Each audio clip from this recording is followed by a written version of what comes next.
समंदर बीतना तुम खैजता तफूर का बाजी तवस्सु से जगह लबरेजता आपके आने से बदला इसी जगह का कारोबा दुश्मने बा हम हुए एक दूसरे पे में घेरुबा सल्ले अला नबीना सल्ले अला मुहम्मदीन सल्ले अला सफीना सल्ले अला मुहम्मदीन।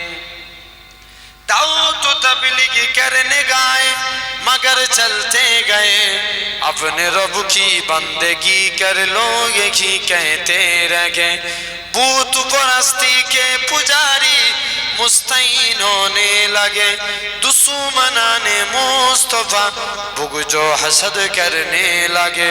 इसी घुटन के दौर में कैसे गुजारी जिंदगी जुल्म से कर भी ना आई बंदगी में कुछ कौमी 3 साला कैद बंदे से रही एक रास्ता हर मुसीबत में सबर कुछ नहीं किया फगा मूर से ले रोब लेके हिजरत का खजीना गए संगियारे गार के सुए मदीना गए।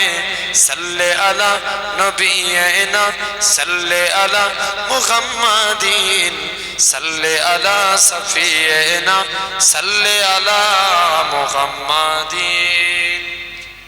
आपके खुल को सियाम सब बोलता रखा कुरान है लम्हा लम्हा खारदा लिखता रखा रहमान है खूबसूरत मुस्कुराता दिल नसी अंदाज है सीरो शक्कर पुरसीली सो जुगार आवाज है नरमल के जैसा पुरंगत महाजबी एक पोरसा दरमियानी चाल वाले बेतरी दिल आसुना मुस्तफा मुस्तफा सल्ले अला मुस्तफा मुस्तफा सल्ले अला अल्लाहुम्मा सल्ले अला।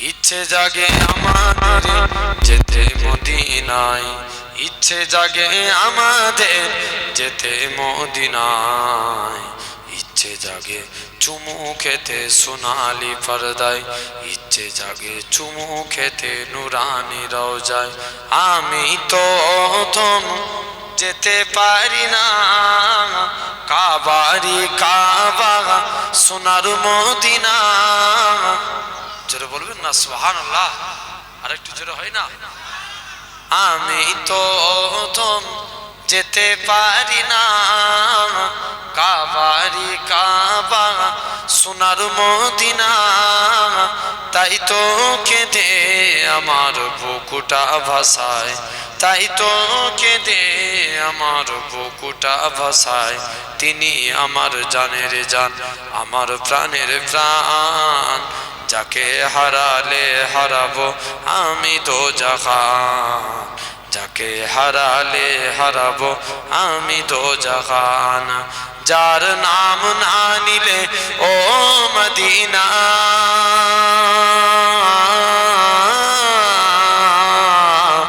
যার নাম না নিলে দুয়া কবুল হয় না হয় না তোমার বুকে শুয়ে আছেন যে জনা যাকে সৃষ্টি না করিলে আমার রব্বানা কিছুই সৃষ্টি করতো না ও মদিনা তোমায় ভুলতে পারি না কি করে ভুলবো তোমায় বলো না তোমার বুকে শুয়ে আছেন যে জনা যাকে সৃষ্টি না করিলে আমার রব্বানা কিছুই সৃষ্টি করতো না রব্বুল আলামিন তোমারি বুকে পাঠালেন আমার প্রিয় নবীকে যারা বলেন না রব্বুল আলামিন তোমারই বুকে পাঠালেন আমার দয়ার নবীকে, সেই কারণে তোমার বাগানে, সেই কারণে তোমার বাগানে পাওয়া যায় কোরআন হাদিস দ্বীন ও ঈমান। মদিনা আমার জান, মদিনা আমার প্রাণ, মদিনাতে আছেন আমার জানের জান, মদিনাতে আছেন আমার জানের জান। আর সে মুআল্লার চেয়ে বড় তুমি হও, খোদার সৃষ্টিতে তুমি শ্রেষ্ঠ ভূমি হও। আর সে মুআল্লার চেয়ে বড় তুমি হও, খোদার সৃষ্টিতে তুমি শ্রেষ্ঠ ভূমি হও। তোমার বুকে শুয়ে আছেন শাহে মদিনা, তোমার বুকে শুয়ে আছেন শাহে মদিনা। সব ভুলিব কিন্তু তোমায় ভুলতে পারি না, সোনার মদিনা আমার প্রাণের মদিনা। সব ভুলিব কিন্তু তোমায় ভুলতে পারি না। আল্লাহুম্মা সাল্লি আলা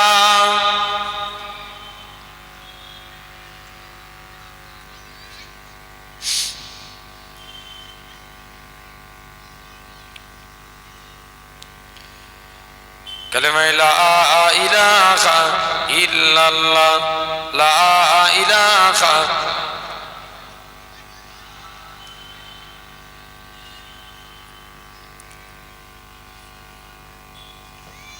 লা মাকসুদা ইল্লাল্লাহ, লা মাওজুদা ইল্লাল্লাহ, লা মাকসুদা ইল্লাল্লাহ, লা মাওজুদা ইল্লাল্লাহ, লা মাতলুবা ইল্লাল্লাহ, লা মাহবুবা ইল্লাল্লাহ, লা ইলাহা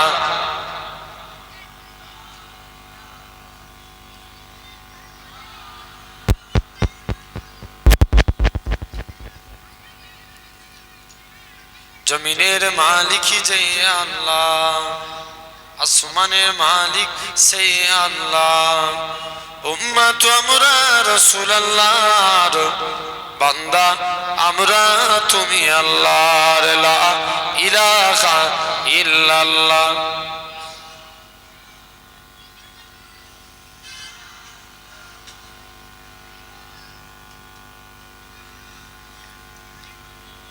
قال الله تعالى في كلام المجيد والفرقان الحميد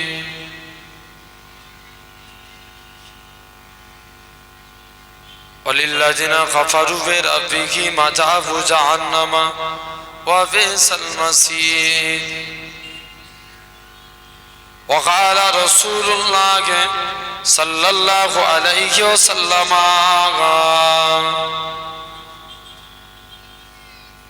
لا يؤمن أحدكم حتى أكون أحب إليه من ولده وولده والناس أجمعين। प्यारे हाजिरान मजलिस উপস্থিত, এই মাহফিলে বসে থাকা বয়োজ্যেষ্ঠ আমার মুরুবিয়া চাচান বোনেরা, সমবয়স্ক ইয়াং জেনারেশন যুবক তরুণ ভাইরা, পর্দা আড়ালে উপস্থিত আমার মা ও বোনেরা, সদ্য এলাকার মসজিদের ইমাম সাহেব, সম্মানিত আলামা হযরত, সকলকে জানায় গুনাহগারের তরফ হতে ফিরনগর শরীফের পক্ষ হতে আপনাদের জানাই আন্তরিক সালাম মোবারকবাদ। খিদমতে আপনাদের এসেছি দোয়া নেওয়ার উদ্দেশ্যে। আল্লাহ পাকের দ্বীন ইসলামের খিদমত আল্লাহ পাক রব্বুল আলামিন কবুল করে নেন। আজকে আপনারা এই জায়গায় সুন্দর মাহফিলে আপনারা এসে বসেছেন, যে আল্লাহ পাক আপনার আমার শরীরকে সুস্থ রেখে সবল করে তাম গুনাহ থেকে দূরে সরিয়ে রেখে এমন এক কোরআন হাদিসের মাহফিলে বসার তৌফিক দিয়েছেন যেই জায়গায় বসলে আল্লাহ এমনি গুনাহ মাফ করে দেয়। আরেকটু জোরে হয় না? তথাপি আমরা সুন্দর নবিয়ানা মাহফিলে এসে বসে আল্লাহ পাকের দরবারে শুকরিয়া আদা করি। আমার আল্লাহ খুশি হন, আল্লাহ রাজি হন। আল্লাহ বলেন, বান্দা লা ইন শাকারতুম লা আযীদান্নাকুম, তোমরা আমি আল্লাহ আমার শুকরিয়া আদা করো, আমার নিয়ামতের শুকরগুজারি করো। আজকে বলেন যদি এই জায়গায় না বসে রাস্তায় দাঁড়াতাম, মুখ দিয়ে সুবহানাল্লাহ বেরোতো? কথা বলেন না। যদি এখানে বসে না বসে যদি বাড়িতে থাকতেন দরুদ শরীফ পড়তে পারতেন, তাহলে এই জায়গায় বসেছি বলেই কিন্তু আল্লাহ বার করছেন মুখ দিয়ে। সেই সুন্দর নবিয়ানা মাহফিলে আমরা বসে সুবহানাল্লাহ, আলহামদুলিল্লাহ, কালেমা শরীফ, দরুদ শরীফ, আমরা আল্লাহর নাম সুন্দরভাবে এই জায়গায় বসে বসে বলবো, আমার আল্লাহ বান্দাদের উপরে রাজি হয়ে যাবে। জোরে বলেন সুবহানাল্লাহ। তথাপিও আমরা সুন্দর এই জান্নাতের বাগানে বসে আমি একটা বিষয়ের উপর আলোচনা করব। মরণ প্রতিটা মানুষের হবে। আমি শুনছিলাম যে আপনার গ্রামে কিছুদিন পূর্বে একটা বিরাট মুসিবত গেছে, এই গবিলা গ্রামে। আল্লাহ আপনাদের মুসিবত থেকে আল্লাহ সদা সর্বদা ভালো রাখেন, সকলে বলি আল্লাহুম্মা আমিন। তথাপিও মরণ প্রতিটা মানুষের হবে। এই মরণ থেকে কেউ রেহাই পাবো? জোরে বলেন না। কেউ রেহাই পাবো না। মানুষ চেষ্টা করলে আযাবে জাহান্নাম থেকে বাঁচতে পারবে, কিন্তু হাজারো যদি চেষ্টা করি মরণ থেকে কেউ বাঁচতে পারবো? আল্লাহর ফেরেশতারা ছাড় পায়নি, ঠিক কি না? আপনি আমি তো কুতাকারের কে জেনে রেখে দেন। তাহলে মরণ কুল্লু নাফসি জায়গাতুল মাউত, প্রতিটা সৃষ্টির মৃত্যু অনিবার্য, এতে কোনো সন্দেহ নাই। আপনি যদি ভাবেন আমি ডাক্তার দেখিয়ে বেঁচে যাব, আমেরিকায় যে চিকিৎসা করব, ভেলোরে, চেন্নাইয়ে, জিতায় যান, আল্লাহর ডাক যেদিন আসবে বান্দাকে ডাকে তৈরি হতে হবে, ঠিক না? তাহলে মরণ প্রতিটা মানুষের হবে, এতে কোনো সন্দেহ নাই। আপনি দেখেন, যদি ভাবেন ডাক্তার দেখিয়ে বেঁচে যাব, বড় বড় নবী রাসূল তিনারা ইন্তেকাল করতেন না, ঠিক কিনা? তিনারা তো চিরজীবন বেঁচে থাকতেন। যদি ভাবি দোয়া তাবিজ করে বেঁচে যাব, পীর আউলিয়া নবী রাসূল তিনারাও ইন্তেকাল করতেন না, তাহলে তিনারা তাবিজ করে দোয়া করে আল্লাহর কাছে হাত তুলে বেঁচে থাকতে পারতেন।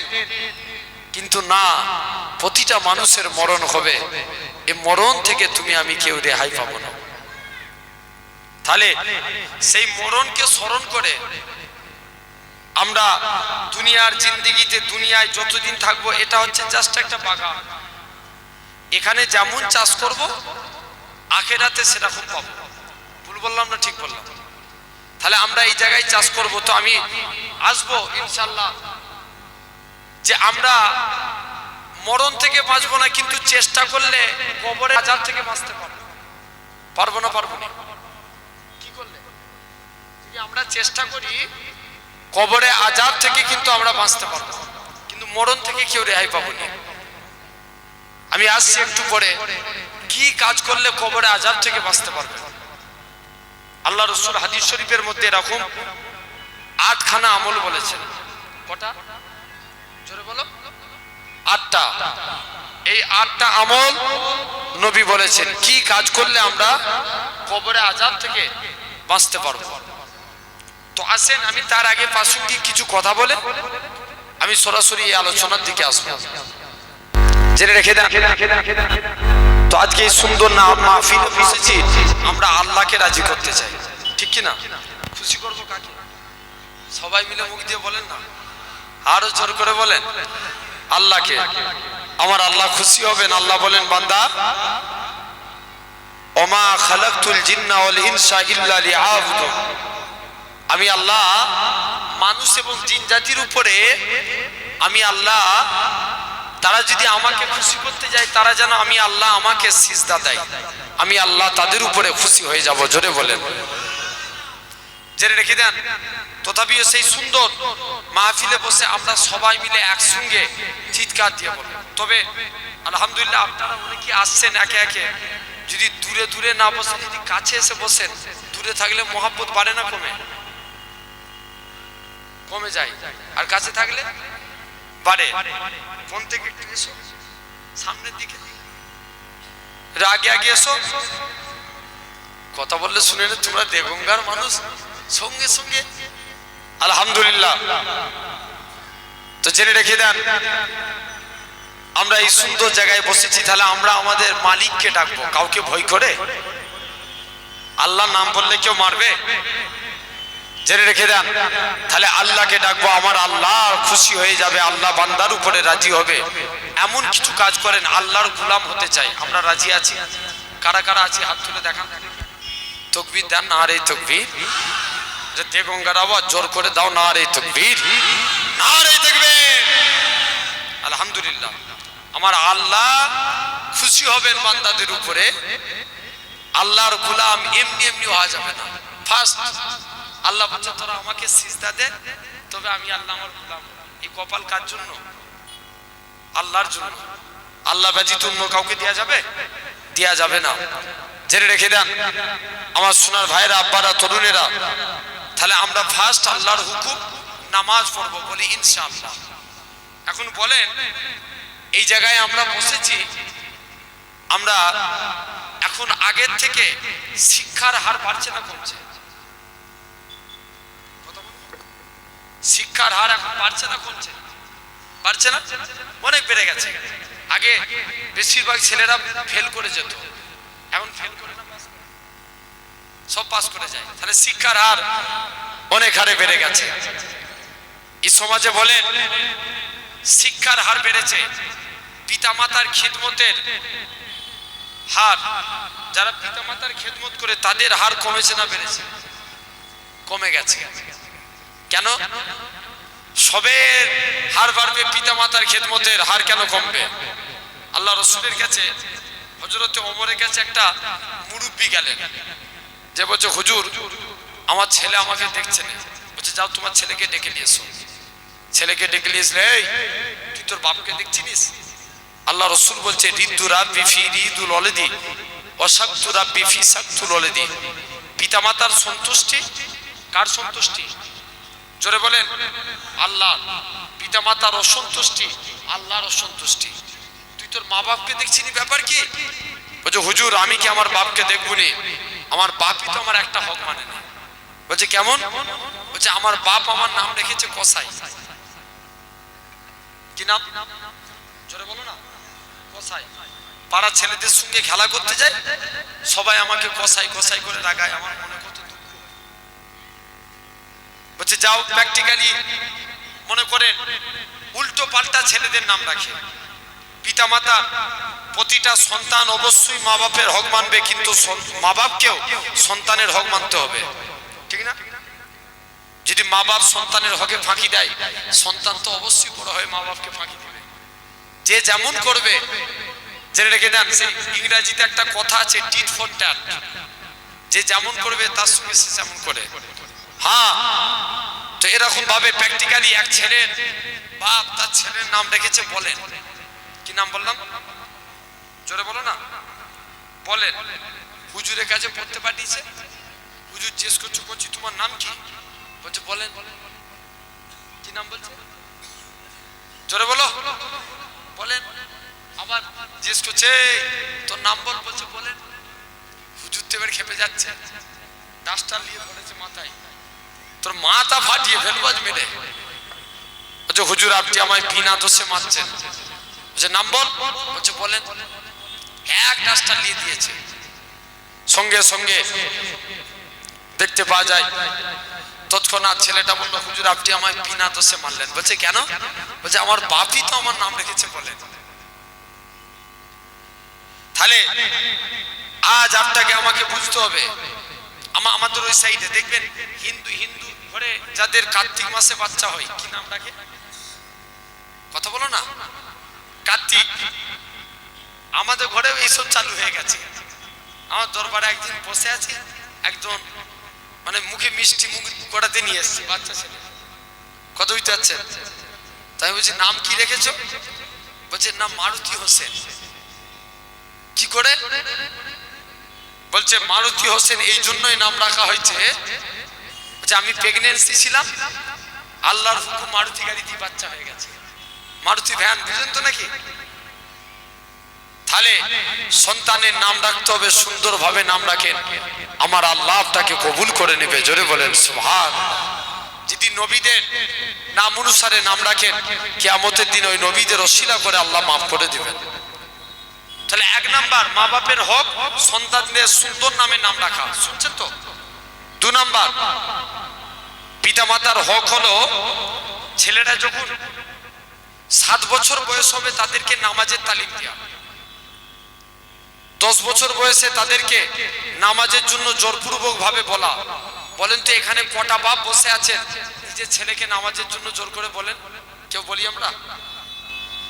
আমার নানা হুজুরকে আমরা ভিন্ন করে, হুজুর ফজরের টাইমে প্রত্যেকের দরজায় যে আঘাত করতেন, যতক্ষণ পর্যন্ত না উল্টা হতো ও দরজা ভেঙে ফেলার খাপ করে ফেলতো। তাহলে দেখেন এই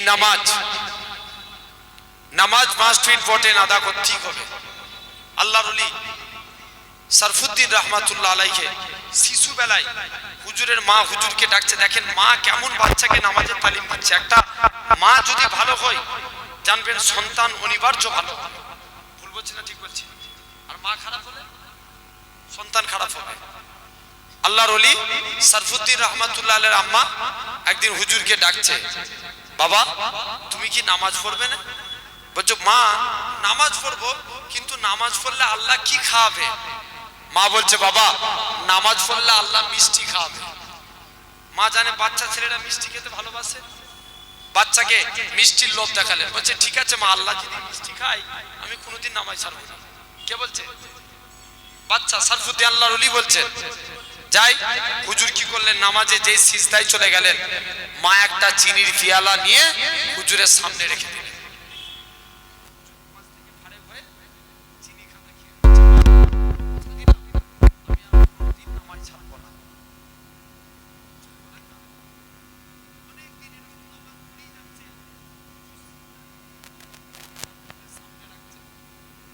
একদিন অনেকদিন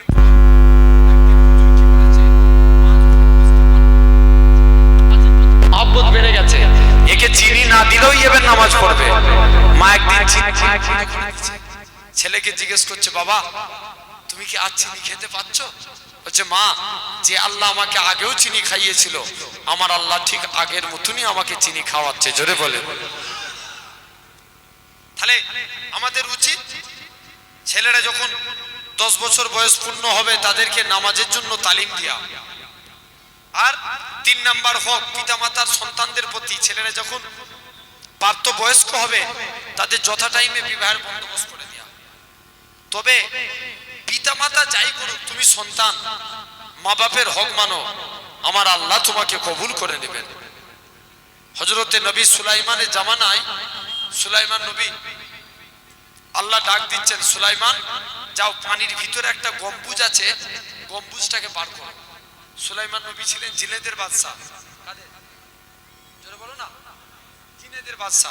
তিনি একটা শক্তিশালী জিনকে পাঠালেন, যাও আল্লাহ বলছে পানির ভিতরে গম্বুজ আছে, তুমি গম্বুজকে বার করো। সুলাইমান নবী পানির ভিতর থেকে একটা জিনকে পাঠালেন, কোনো গম্বুজ দেখতে পেলেন না। নেক্সট আর একটা জিনকে পাঠালেন, সেও পেল না। লাস্টে তার উজির আসিফ বিন বরখিয়াকে পাঠালেন, আসিফ যাও তো পানির ভিতরে আল্লাহ বলছে একটা গম্বুজ আছে, গম্বুজকে বার করো। আসিফ পানির ভিতরে গেলেন, একটা গম্বুজ দেখতে পেলেন, গম্বুজকে তুলে নিয়ে চলে আসলেন। সুলাইমান নবী অবাক হলেন, ওই গম্বুজের ভিতরে 4টে দরজা, গম্বুজটা ছিল 4 দরজা, কিন্তু গম্বুজগুলো দরজাগুলো আল্লাহর কি দয়া, ওই গম্বুজের ভিতরে এতটুকু পানি প্রবেশ করে না। গম্বুজের ভিতরে এতটুকু পানি প্রবেশ করে না। সুলাইমান নবী সব থেকে অবাক হলেন, ওই গম্বুজের ভিতরে একজন যুবক ছেলে আল্লাহকে সিজদা দিচ্ছে। ছেলেটা নামাজ থেকে ফারেক হলেন, সুলাইমান নবী বলছে, বাবা কোন আমলের দ্বারাই আল্লাহ তোমার মর্তবা এত দান করেছে? মুসলমান তরুণেরা, এ নবীর প্রেমিকেরা, যুবক ছেলেখানা বলে, যুবক ছেলেখানা বলে, ওগো আল্লাহ পাকের নবী, ও হযরত সুলাইমান আলাইহিস সালাম, শুনে রেখে দেন, আমি আমার পিতা মাতার খিদমত করেছি। আমার বাপ ইন্তেকালের আগে আমার জন্য দোয়া চেয়েছিল, আল্লাহ পাক তুমি আমার সন্তানের জন্য যা করেছো, আমার আল্লাহ আমার সন্তান আমার জন্য যা করেছে, আমি বাপ আমার দিলকে খুশি করে দিয়েছে। আমি বাপ হয়ে আমার সন্তানের জন্য দোয়া করি, তুমি আমার সন্তানকে দীর্ঘজীবী করো। ও যুবকেরা, আল্লাহ পাকের এরকম ভাবে আল্লাহ পাকের বান্দা যুবক ছেলেখানা আল্লাহ পাকের নবী হযরত সুলাইমান নবী বলে, সুলাইমান নবীকে বলে, হুজুর আমি আমার মায়েরও খিদমত করেছি, আমার মা ইন্তেকালের আগে আমি বাচ্চা আমার জন্য দোয়া করেছিল, আল্লাহ পাক আমার ছেলে আমার জন্য যা করেছে আমার দিল ভরে গিয়েছে, আল্লাহ আমার ছেলে আমার জন্য যা করেছে আমার মন ভরে গেছে। আল্লাহ আমি মা হয়ে আমার ছেলের জন্য দোয়া করি, আমার ছেলেকে এমন এক জায়গায় ইবাদত করার তৌফিক দাও যেই জায়গায় শয়তান না প্রবেশ করতে পারে।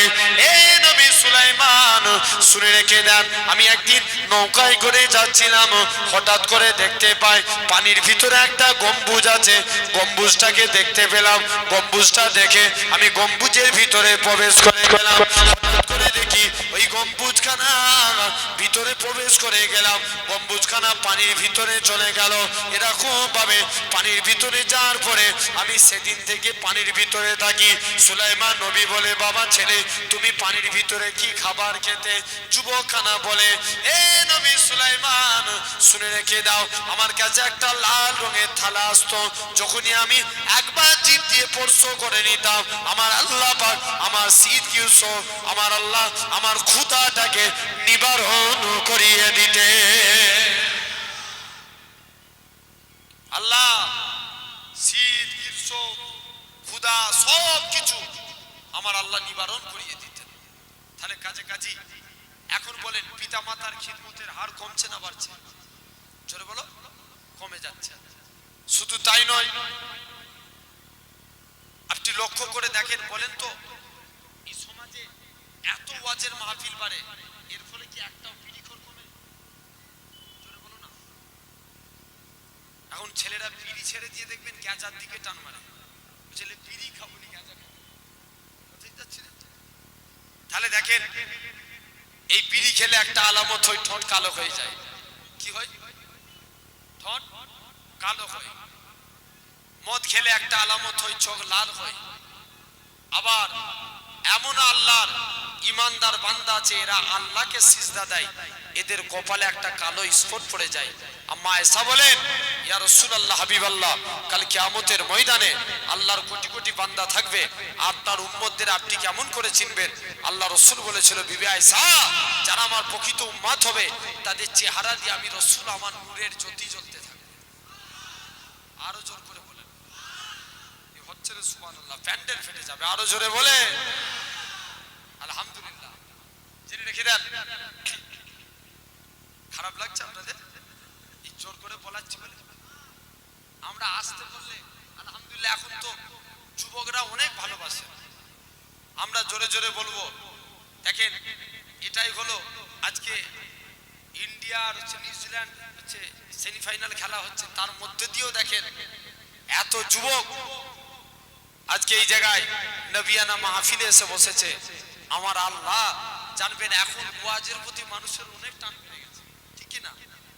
আগেকার আগেকার ছেলেরা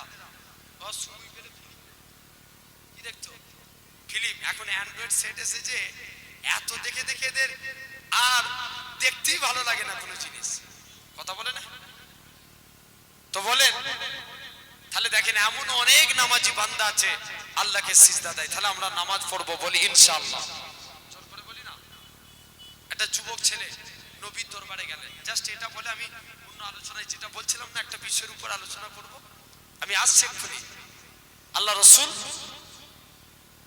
রসুল কি করলেন, একদিন একটা যুবকের কাছে গেলেন, রসুলুল্লাহর কাছে একটা যুবক চলে গেলেন, নবী যুবকের দিকে তাকিয়ে মুচকে মুচকে হাসতে লাগে। জোরে বলবে না? হাসি দেখে যুবকটা বাড়ি চলে এসছে, কাজ করতে যাই, মনে পড়ে রসুলুল্লাহর মুচকি হাসি। জোরে বলো না? ঘুমাতে যাই, রসুলুল্লাহর মুচকি হাসি। কাজ করতে পারে না, ঘুমাতে পারে না, বারে বারে শুধু নবীর হাসির কথাই মনে পড়ে। যাই নবীর দরবারে যাই। মুসলমান ঘরে ছেলে মেয়েরা, আব্বারা, তরুণেরা, এই নবীর প্রেমিকেরা, যুবক ছেলেখানা আল্লাহ নবীর হুজরা মুবারকে চলে যায়। এই হুজরতে মুহাম্মদ সাল্লাল্লাহু আলাইহি সাল্লাম হুজুর, আমি যখন কাজ করতে যাই আমার মনে পড়ে যায় আপনার মুচকি হাসি। হুজুর, আমি যখন ঘুমাতে যাই আমার মনে পড়ে যায় আপনার মুচকি হাসি। এই হুজুর হাতখানা বাড়িয়ে দেন। আজকে দিনে আমি যুবক ইমানে কালেমা পড়ে মুসলমান হয়ে গেলাম। হুজুর মুসলমান হব, তবে আমার একটা শর্ত আছে। মুসলমান হব, আমি নামাজ পড়ব না। কি করবে না? জোরে বলো না। নামাজ পড়বে না। নবী বলছে এই ব্যাপার, যা তো যা মন চাই কি করবি যা। একদিন মসজিদের দিকে সব এসে বাড়িতে আসছে, বন্ধু বান্ধবরা নামাজ পড়ছে, নবীর কাছে এসে বলছে হুজুর আমি নামাজ পড়বো বলেছিলাম না, আজকের দিনে কথা দিচ্ছি হুজুর নামাজ পড়বো, কিন্তু আমি উজু করবো না। কি করবেন? আগে উজু না আগে নামাজ? ঠিক করে বলো, কথা শুনতে পাই না। উজু আগে, হাদিস পাকে এসেছে আল উজু মিফতাহুস সালাত। একটু টোনটা বাড়াও না, ওয়ালা টানছে। আল উজু মিফতাহুস সালাত, উজু নামাজের চাবিকাঠি। আর সালাতু মিফতাহুল জান্নাত, নামাজ আল্লাহ জান্নাতের চাবি। জোরে বলে। তাহলে উজু কিসের চাবি? এই মাত্র শুনলেন তো। ইয়েস, উজু নামাজের চাবি, আর নামাজ জান্নাতের চাবি। আর সাহাবী হুজুর নামাজ পড়বো বলেছিলাম না, তবে নামাজ পড়বো কিন্তু আমি উজু করবো না। ভাই খুব মনোযোগ দিয়ে বুঝতে হবে, আগে উজু তারপরে কি নামাজ। খাওয়া আগে না নামাজ আগে? ঠিক করে বলো। নামাজ আগে? হ্যাঁ, আগে খাওয়া। পেটে খিদে থাকলে মন কিন্তু থাকবে। সবর আগে না? সবর মানে ধৈর্য। ধৈর্য আগে না নামাজ আগে? আগে ধৈর্য, তারপরে নামাজ। এখন ধরেন মনে করেন খেতে বসেছেন, নামাজে যদি দাঁড়িয়ে দুনিয়ার কথা চিন্তা করি, নামাজ হবে? কোনোদিন হবে না। তুমি আমি নামাজ পড়ে মরে গেলে কি বলবে? লোকটা নামাজি ছিল। কি বলবে বলো না? লোকটা নামাজি ছিল। আর দেখেন ওই একই নামাজ পড়ে মুজাদ্দিদুজ জামান দাদা হুজুর হয়েছে। জোরে বলে। আপনি আমি নামাজ পড়ে নামাজি হয়েছি, ওই একই নামাজ পড়ে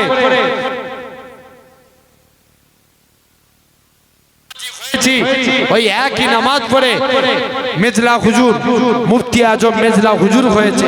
আপনি আমি নামাজ পড়ে নামাজি হয়েছি, ওই একই নামাজ পড়ে সেজলা হুজুর সেজ হুজুর হয়েছে। আপনি আমি নামাজ পড়ে নামাজি হয়েছি, ওই একই নামাজ পড়ে মাদার জাত আল্লাহর ওলি নোয়া হুজুর হয়েছে। আপনি আমি নামাজ পড়ে নামাজি হয়েছি, ওই স্রেফ একই নামাজ পড়ে সুলতানুল ওয়াজিদ, যেটা আপনার গবিলার মাঠে হুজুর কেবলা এসেছিলেন। না এই গ্রামে? এই তো আপনারাই বলছিলেন, এই জলসাতে এসেছিলেন, ছোট হুজুর হয়েছে। আপনি আমি নামাজ পড়ে নামাজি হয়েছি, ওই একই নামাজ পড়ে বসিরাটে হুজুর আল্লামা হুজুর হয়েছে। আপনি আমি নামাজ পড়ে নামাজি হয়েছি, ওই একই নামাজ পড়ে আমার নানা পিন্নঘরের হুজুর হয়েছে। জোরে বলে। তাহলে তেনাদের নামাজের মধ্যে কিছু ফারাক ছিল না? হ্যাঁ, আমরা নামাজে দাঁড়াতে গেলে যদি কেউ এসে ও নামাজ পড়তে পড়তে হঠাৎ করে যদি কারেন্ট চলে যায় তারাবির টাইমে, একদম বাস্তব কথা বলছি ভাই, আমি একটু বানানো কথা নয়, তারাবির টাইমে কত রাকাত করে 20 রাকাত করে নামাজ পড়ে সব হাঁপিয়ে যায়। ছেলেরা 4 রাকাত পড়লে আবার 1 মিনিট বসে, যে ইমাম সাহেব তখন খতম তারাবি পড়াচ্ছে, মানে অনেকটা বড় সূরা, এখন ই ধরবে এক পারা পড়ে দিবে, একটু বসি 1 মিনিট বসে আবার নামাজে দাঁড়াবে। এরকম আছে না? নামাজে তারাবির দিনে একদিন হঠাৎ করে কারেন্ট চলে গেছে, ও নামাজ পড়তে পড়তে বলে উঠলো, হাই যা কারেন্ট চলে গেছে। নামাজ জোরে বলো, কোনদিন হবে না। বাস্তব আমার সোনার ভাইয়েরা, আব্বারা, তরুণেরা, আল্লাহ আমাদের কবুল করে নেন। তাহলে এই জায়গায় বসেছি, দেখেন দুনিয়ার কথা চিন্তা করে। একদিন নবীর দরবারে ফতোয়া জানতে এসেছে, বলছে হুজুর আমি প্রতিদিন নামাজ পড়ি, দুনিয়ার কথা চিন্তা হয়, আমার নামাজটা কি কবুল হবে? যে এসে দেখে রাসূলুল্লাহ দরবারে নাই, আলীর সঙ্গে দেখা। কার সঙ্গে? আলীর সঙ্গে। হযরতে আলী বলে কি ব্যাপার? বলছে আলী আমি প্রতিদিন নামাজে দাঁড়াই, দুনিয়ার কথা চিন্তা হয়, আমার নামাজ কি কবুল হবে? আলী বলছে তুমি এখান থেকে চলে যাও, তোমার নামাজ কবুল হবে কি আমি জানি না, হবে না, পালাও। ফেরত পাঠিয়ে দিয়েছে। যুবকটা পরের দিন নবীর দরবারে আসছে, নবীকে এসে বলছে হুজুর আমাকে আলী ফতোয়া দিয়েছে আমার নাকি নামাজ হবে না। আল্লাহ নবী বলছে আলী বলেছে, যাও আলীকে আমার কাছে ডেকে দিয়েছো। হে আলী তুমি ফতোয়া দিয়েছো নামাজ হবে না? যে রাসূলুল্লাহ, বাবা যাও তুমি উজু করে এসো, 2 রাকাত নামাজ পড়বে, আমি রাসূল তোমাকে একটা চাদর গিফট করব। জোরে বলো। আলী নামাজে দাঁড়িয়ে পড়েছে, মনোযোগ দিয়ে শুনো। প্রথম রাকাত নামাজ পড়ছে, খুব মনোযোগ দিয়ে নামাজ পড়ছে। দ্বিতীয় রাকাত নামাজ পড়তে গেছে, মনে মনে চিন্তা করছে আল্লাহ নবী তো চাদর দেবো বলেছে, তো কার চাদর দিবে? কে চিন্তা করলো? চিন্তা করলো কে? হযরতে আলী প্রথম রাকাত নামাজ পড়ছে, খুব মনোযোগ দিয়ে পড়ছে। দ্বিতীয় রাকাত পড়তে গেছে, মনে মনে নিয়ে চিন্তা করছে যে আল্লাহ নবী তো চাদর দেবো বলেছে, তো কার চাদর দিবে? আম্মা জান আয়েশা না হাফসা? চিন্তাটা করলো কে? হযরতে আলী। একটু আগে যুবককে কি ফতোয়া দিয়েছিল? নামাজে দাঁড়িয়ে চিন্তা করলে নামাজ হবে না। হযরতে আলী নামাজ থেকে ফারেক হলেন। রাসূলুল্লাহ আলীর দিকে তাকিয়ে মুচকে মুচকে হাসে, আলীও নবীর দিকে তাকিয়ে হাসে। আল্লাহ নবী বলছে বাবা আলী তুমি হাসো কেন? তুমি তো আমার কাছের সাহাবী, তোমার যদি নামাজে দুনিয়ার কথা চিন্তা হতে পারে তার হওয়া তো স্বাভাবিক, জাস্ট আমি বোঝানোর জন্য বলছি। তা বলে ভাববেন না যে আলী হুজুর নামাজে অমনোযোগী ছিল, আস্তাগফিরুল্লাহ, আমি এটা বুঝাতে চাই না। কোন আলী? যার সম্পর্কে আরো একটা হাদিস বলি, কোন এক টাইমে হুজুরের পায়ে তীর লেগে গেছে, তীর ঢুকে যাওয়া সহজ, বার করা অনেক কঠিন। হযরতে আলীর পা থেকে তীর টেনে বার করতে যায়, শরীরের চামড়া গোশত সহ বেরিয়ে যায়, তীর বেরোতে চায় না। আল্লাহ নবী সাহাবীরা আল্লাহ নবীর হুজরা মুবারকে চলে গেলেন। ইয়া রাসূলুল্লাহ হাবিবাল্লাহ, ও যুবকেরা, আল্লাহ নবী সালামের উত্তর খানা দিলেন। আল্লাহ নবীকে যে সালাম খানা দিতে লাগে, আসসালাতু ওয়াসসালামু আলাইকা ইয়া রাসূলুল্লাহ হাবিবাল্লাহ, আল্লাহ নবী সালামের উত্তর দিলেন। ও বাবা সাহাবীরা, কি জন্য তোমরা সালাম দাও? হযরতে আল্লাহ নবী সাহাবীরা বলে ইয়া রাসূলুল্লাহ হাবিবাল্লাহ, হযরতে আলীর পায়ে তীর লেগে গেছে, হুজুর তীর ঢুকে যাওয়া সব পার করতে পারি না, তাই আপনার কাছে এসেছি। ও যুবকেরা, আল্লাহ নবী আমার কি জানিয়েছিলেন? ও বাবা সাহাবীরা, আমি আলী যখন নামাজে দাঁড়াবো, আমার আলী যখন নামাজে দাঁড়াবে, আমার আলীর পা থেকে তীরখানা বার করে নেবে। আল্লাহ নবী সাহাবীরা হযরতে আলীর কাছে চলে গেলেন। হযরতে আলী রাদিয়াল্লাহু তাআলা আনহু, হুজুর আমার হযরতে আলীর পা থেকে তীরখানা বার করতে যায়, তীরখানা বেরোয় না। হযরতে আলী নামাজে দাঁড়িয়েছেন, আলীর পা থেকে তীরখানা বার করে নিলেন। আল্লাহ নবী সাহাবীরা বলে হে রাসূলুল্লাহ জামাতা, হে রাসূলুল্লাহ সাহাবীরা, আমি আলী, আমার পায়ের তীরখানা কোথায় গেল? হযরতে আলী বলে আমার পায়ের তীরখানা কোথায় গেল? আল্লাহ নবী সাহাবীরা বলতে লাগে হে রাসূলুল্লাহ জামাতা, হে হযরতে আলী, যখন তুমি নামাজ পড়ছিলে অমন অবস্থায় আমরা তীরখানা বার করে দিয়েছি। হযরতে আলী বলে ওগো বাবা যুবক, আল্লাহ নবী, ও বাবা সাহাবীরা শুনে রেখে দাও, আর তোমরা, আমি আলী যখন নামাজ পড়ছিলাম তোমরা কখন আমার পা থেকে তীর বার করেছো? আমি হযরতে আলী এতটুকু টের পাই না। ও যুবকেরা, আল্লাহ নবী সাহাবী ওই যুবক ছেলেখানা নবীর কাছে যেয়ে বলে ইয়া রাসূলুল্লাহ হাবিবাল্লাহ হুজুর আমি নামাজ পড়ব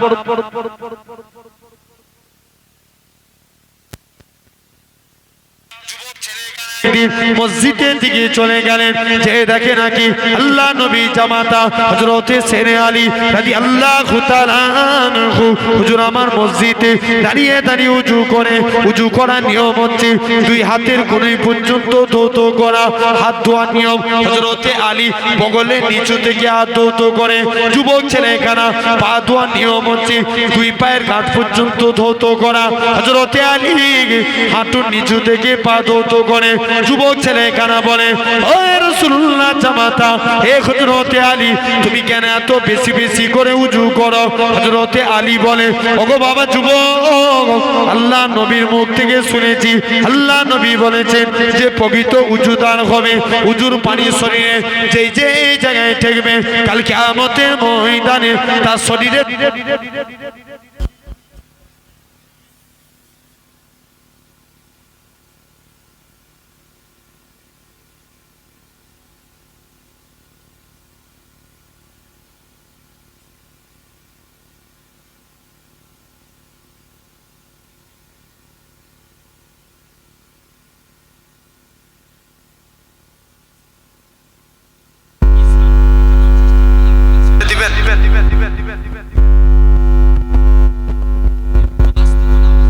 বাগের তো গর্জন করে বলা লাগবে হাজারো চেষ্টা করলে ইসলামকে মিটাতে পারবে যতদিন আজ আমি আপনাদের কাছে বলে যাই যতদিন মাথায় টুপি পরনেওয়ালা আল্লাহর গোলামরা জিন্দা থাকবে ইসলামের পতাকা উড়ছে উড়ছে উড়বে জোরে বলে কেউ মিটাতে পারবে এখন দিক দিয়ে চেষ্টা করছে বিভিন্ন সাইড দিয়ে যে কলেমাকে মিটিয়ে দেব ইসলামে মুসলমান বলে কোনো ধর্মই থাকবে না সবাই চায় মায়ানমার খবর নিয়ে দেখেন সেখানে মুসলমানদের উপর অত্যাচার আপনার নিজের দেশের স্বাধীনতার জন্য লড়াই করছে ফিলিস্তিনিরা মসজিদুল আকসাকে বাঁচানোর জন্য লড়াই করছে ফিলিস্তিনিরা কিন্তু তাদেরকে অত্যাচার তাদেরকে মেরে দেয়া ভুল বলছি না ঠিক সবাই চায় ইসলামকে বুঝাচ্ছে না কিন্তু হাজারো চেষ্টা করলে আমার আল্লাহর যদি দয়া থাকে যারা আগে মিটাতে গিয়েছিল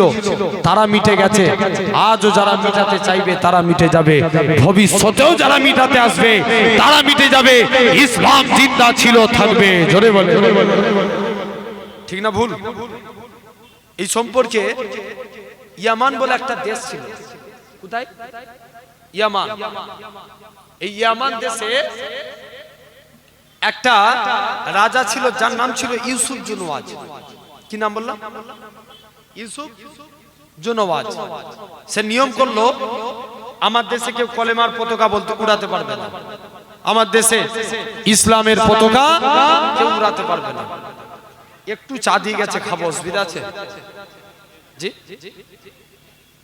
অসুবিধা নাই তো দরুদ শরীফ আল্লাহুম্মা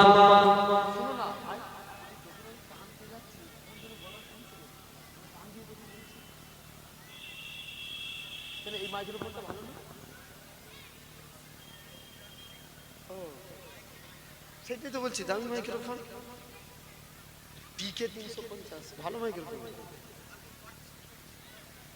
হ্যাঁ কোনটা একবার দরুদ শরীফ আল্লাহুম্মা সাল্লি আলা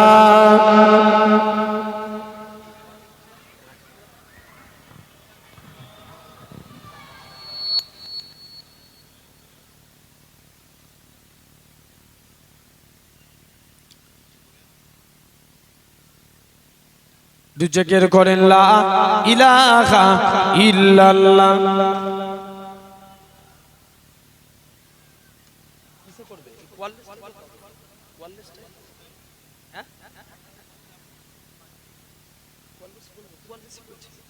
ওয়ারলেস বলা যাবে না তাহলে ছেড়ে দাও যা আছে তা একবার দরুদ শরীফ আল্লাহুম্মা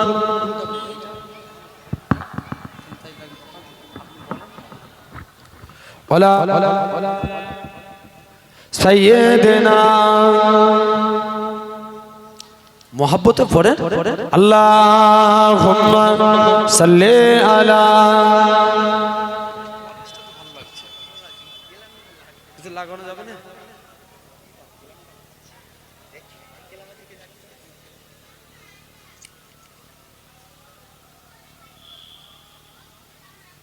মাশাআল্লাহ ভাইজান হুজুর কেবলা চলে আসছেন একটু তাকবীর দেন না রে তাকবীর জোর করে দেন না না রে তাকবীর আমার প্রাণ প্রিয় ভাইজান সাফিরি সিদ্দিকী ভাইজান বলেন জিন্দাবাদ না রে তাকবীর আলহামদুলিল্লাহ একবার দরুদ শরীফ আল্লাহুম্মা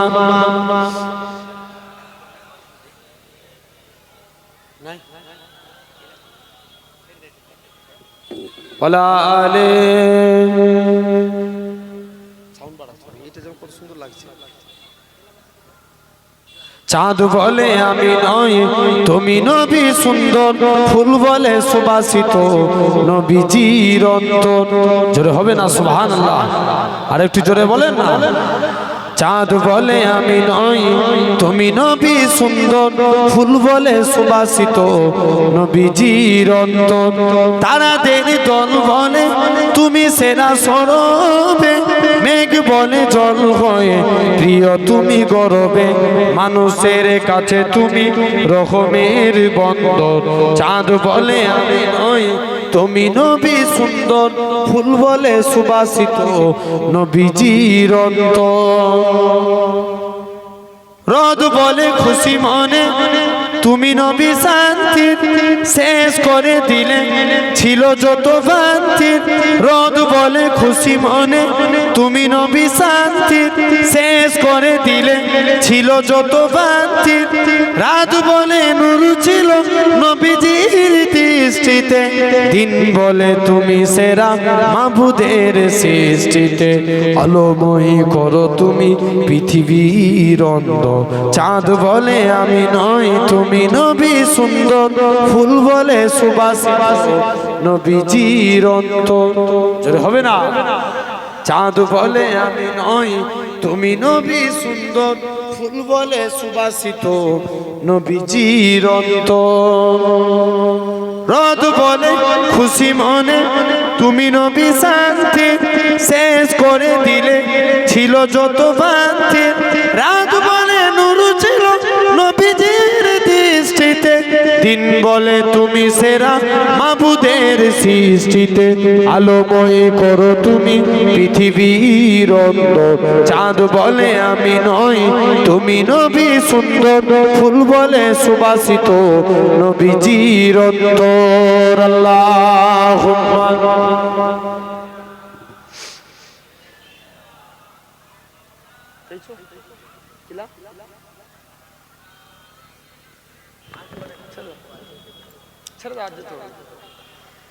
আল্লাহ কবুল করে না তো ভাই আমি যে কথা বলছিলাম রাজার নাম কি বললাম কেমন ওয়াজ শুনছো দেখি রাজার নাম কি বলেছিলাম ইউসুফ ইউসুফ জনবাজ সে এখন নিয়ম করলো আমার দেশে কেউ কলেমার পতাকা উড়াতে পারবে না এখন মুসলমানদের উপর অত্যাচার করে এখন বুড়ো হয়েছে বলেন তো ভাই বুড়ো হলে মানুষের চিন্তা বাড়ে না কমে জোরে বলো না বেড়ে যায় বুড়ো হয়েছে চিন্তা বেড়েছে এখন মনে মনে করছে যাই আজকে বাদশার কাছে চলে যাই এক জাদুঘরের কাছে গেছে জাদুঘর আমি চাই আমার ইন্তেকালের পর ক্ষমতা পায় আমার ছেলেরা তার ইন্তেকালের পর তার ছেলেরা কি কাজ করলে এই ক্ষমতা পাওয়া যায় শুনছো জাদুঘর বলছে ঠিক আছে চলে যাও তুমি এখান থেকে চলে যাও জাদুঘর বললে একটা যুবককে আমার কাছে এনে দাও যে যুবকের নাম হচ্ছে আব্দুল্লাহ আব্দুল্লাহ একটা যুবককে জাদুঘরের কাছে নিয়ে গেলেন জাদুঘর বলছে এই যুবককে আমি জাদুবিদ্যা শিখাবো এই পরস্পর মানুষের মধ্যে ঝামেলা লাগাবে আর তোমরা রাজত্ব করবে কে বলছে যুবক জাদুঘর রাজাকে বলে দিল যুবককে রেখে দিয়ে রাজা চলে গেল কিতাব এসছে 6 মাস জাদুবিদ্যা শিক্ষা অর্জন করলো ক মাস 6 মাস পর একদিন দেশের মাটিতে পা রেখেছে এখন জাদুঘর কি করেছে দেশের মাটিতে পা রেখেছে এদিকে যুবক ছেলে হেঁটে হেঁটে যাচ্ছেন, একটা মুরব্বী গাছতলায় বসে বসে আল্লাহ আল্লাহ জিকির করছে। এখন যুবককে ডাকছে, বাবা তুমি কলেমা সৈনিক হও। বলছে মাথা খারাপ, এই কলেমাকে মিটানোর জন্য কি শিখেছি? কথা বলে না, জাদু শিখেছি।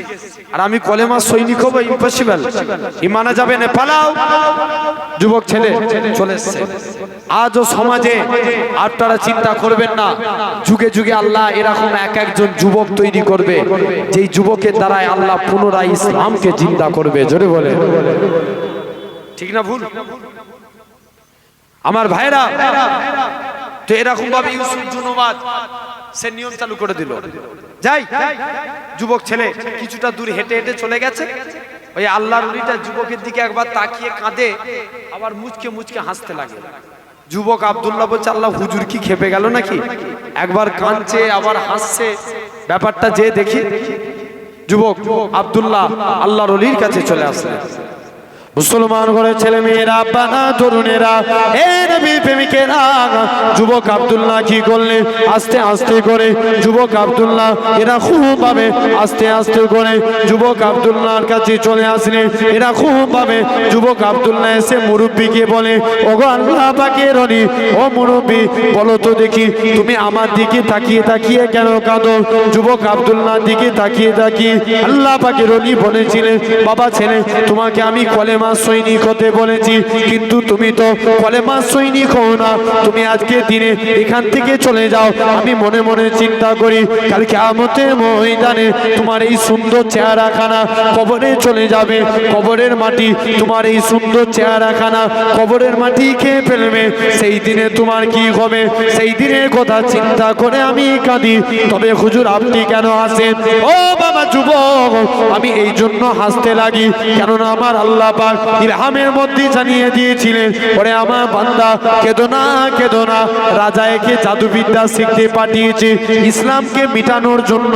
আর আমি আল্লাহ জানিয়ে দিলাম, এই যুবকের দ্বারাই আমি আল্লাহ পুনরায় ইসলামকে চিন্তা করে দেখাবো। আমি আল্লাহ পুনরায় ইসলামকে চিন্তা করব।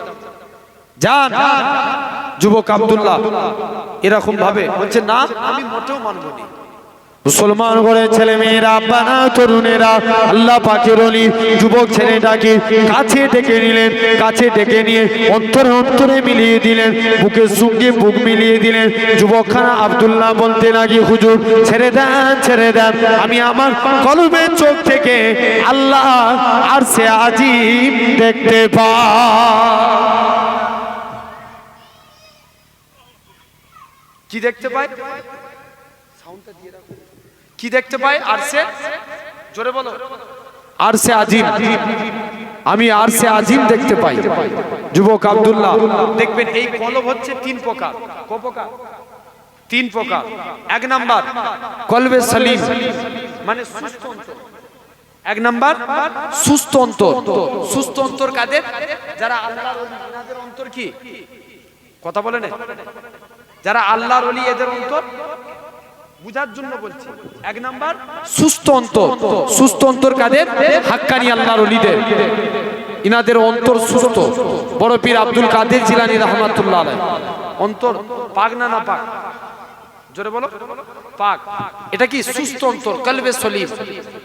জেনে রেখে দেন, দাদা হুজুরের এক খলিফা ছিলেন, হাওড়া উরুবেরিয়ায় শুয়ে আছেন, নাম হাফেজ জামাল উদ্দিন রাহমাতুল্লাহ আলাইহি। রাস্তা দিয়ে ইপার উপার হতে গেলেন, রোড অ্যাক্সিডেন্টে ইন্তেকাল করে গেলেন। ভারতের নিয়ম, অ্যাক্সিডেন্ট হলে কি করতে হবে? জোরে বলো না, পোস্টমর্টম। হুজুরের লাশকে পোস্টমর্টম খানায় নিয়ে চলে গেলেন। হুজুরের ভক্ত মুরিদ মুহিব্বিনেরা হুজুরের লাশকে পোস্টমর্টম খানায় যেতে দিলেন না। আল্লাহর ওলি লাশকে আপনার রাস্তা হাই রোড অবরোধ করে আমরা আমাদের পীরের লাশকে পোস্টমর্টম খানায় যেতে দিলাম। আল্লাহ পাকের ওলি হযরতে সারফুদ্দিন, আল্লাহ পাকের ওলি হযরতে হাফেজ জামালউদ্দিন রহমাতুল্লাহ আলাইহি মুরিদ মুতাকিদিনেরা কেঁদে কেঁদে বলেছিল, হে সরকারি প্রশাসনেরা তোমরা আমাদের পীরের লাশটাকে পোস্টমর্টম খানায় নিয়ে যেও না, আল্লাহর ওলির লাশটাকে দাড়িপাল্লা ওজন করো, দাড়িপাল্লার একদিকে আল্লাহর ওলির লাশটাকে রেখে দাও, আর একদিকে পাল্লায় আমরা মুরিদেরা টাকা দিয়ে হুজুরের লাশের থেকেও বেশি টাকা দিয়ে খানা বাড়ি করে দেবো, তথাপি হুজুরের লাশটাকে পোস্টমর্টম খানায় নিয়ে যেও না, ময়না খানায় নিয়ে যেও না। আল্লাহ পাকের ওলি হযরতে হাফেজ জামালউদ্দিন রহমাতুল্লাহ আলাইহি লাশটাকে পোস্টমর্টম খানায় নিয়ে চলে গেলেন। একটুখানি ছুরি দিয়ে কাটা হয়েছে, ওই কাটা অংশটা থেকে তখনও পর্যন্ত আল্লাহ আল্লাহ আল্লাহ আল্লাহ আওয়াজ কানা ভেসে উঠেছে। তাহলে ইনাদের অন্তর কি? আমি এক নম্বর আলোচনা, অন্তর তিন প্রকার। এক নম্বর সুস্থ অন্তর, মানে কালবে সলিম, সুস্থ অন্তর। বড় পীর আব্দুল কাদের জিলানী এক চোর 30 বছর চুরি করছে। কত বছর? জোরে বলো না। 30 বছর কেউ তাকে ধরতে পারে না, আর মনে মনে নিয়ত করছে আজকে বড় পীর সাহেবের বাড়িতে চুরি করতে যাব। হুজুর যদি ধরতে পারে যাবে, না ধরতে পারলে আমি চোর বড় পীর। তোমরা এসে বসে যাও না, দাঁড়িয়ে আছো কেন? এখন কে বলছে হুজুর ধরতে পারলে জানবো হুজুর বড় পীর, আর না ধরতে পারলে আমি চোর বড় পীর। হুজুর রাত্রে উঠে তাহাজ্জুদের নামাজ পড়ছেন, চোর সব চুরি করে ব্যাগের মধ্যে মাল ভরে দরজার কাছে চলে গেছে। যেই দরজার কাছে গেছে আল্লাহর কুদরত, অটোমেটিক দরজা বন্ধ হয়ে গেছে। জোরে বলবে না। দ্বিতীয় দিন আবার মালপত্র রেখে দরজা খুলতেছে, দরজা খুলে গেছে। তৃতীয়বারের বেলায় পুরোপুরি খালি হাতে গেল দরজা খুলছে না, ভর্তি হাতে গেল দরজা খুলছে না। চোর বলছে এবার পড়েছি, ধরা যায়। বড় পীর সাহেবের কাছে চলে গেছে। হুজুর বেয়াদবি মাফ করেন, আমি চোর সাক্ষ্য দিচ্ছি, আপনি হচ্ছেন বড় পীর। কোন আব্দুল কাদের জিলানী শিশু বেলায় নাবালক সন্তান, হুজুরের আব্বা হুজুরকে মসজিদে নিয়ে গেছে, বাবা চলো নামাজ পড়বে। সবাই মসজিদের বাইরে দাঁড়িয়ে আছেন। হুজুর কি করেছেন? যারা সব নামাজিরা নিচেই জুতো খুলেছে তাদের জুতো উপরে করে দিচ্ছেন। কোথায়? উপরে। আর যারা উপরে খুলছে তাদের জুতো নিচেই। আর বড় পীর সাহেব যে বলছে বাচ্চা ছেলে তো মসজিদের বাইরে সিঁড়িতে বসে আছে, সব জুতো খুলে নিয়ে উপরে জুতো নিচেই, নিচের গুলো উপরে। বড় পীর সাহেব প্রায় এরকম করছে। এখন প্রথম দিন নামাজিরা বলছে কে জুতো সরাই দেখবে। প্রথম দিন দেখে সেম প্রবলেম, দ্বিতীয় দিন দেখে সেম প্রবলেম, তৃতীয় দিনের দিন একজন নামাজ না পড়ে দেখছে কে জুতো সরায়। একজন নুকিয়ে দেখে বড় পীর আব্দুল কাদের জিলানী। এখন কোনো কথা না বলে বলছে তাই তো বলি আমাদের জুতো কেন গোলমাল হয়। সবাই মিলে আবু সালে মুসা জাঙ্গি রাহমাতুল্লাহ আলাইহি বলছে হুজুর কোন ছেলে মসজিদে এনেছেন, এই প্রতিদিন আমাদের জুতো গোলমাল করে দিচ্ছে, খবরদার একে মসজিদ আসবে। বড় পীর সাহেব কোনো কথা না বলে বড় পীর সাহেবের আব্বা হুজুরকে নিয়ে বাড়ি থেকে চলে গেছে। আল্লাহ পাকের ওলি হযরতে এরকম ভাবে আল্লাহ পাকের ওলি হযরতে আবু সালে মুসা জাঙ্গি রহমাতুল্লাহ আলাইহি হুজুর আমার কি জানিয়েছিলেন, ও বাবা আব্দুল কাদের তুমি কেন এরকম কাজ করো, উপরে জুতো কেন নিচই করো, নিচে জুতো কেন উপরে করো।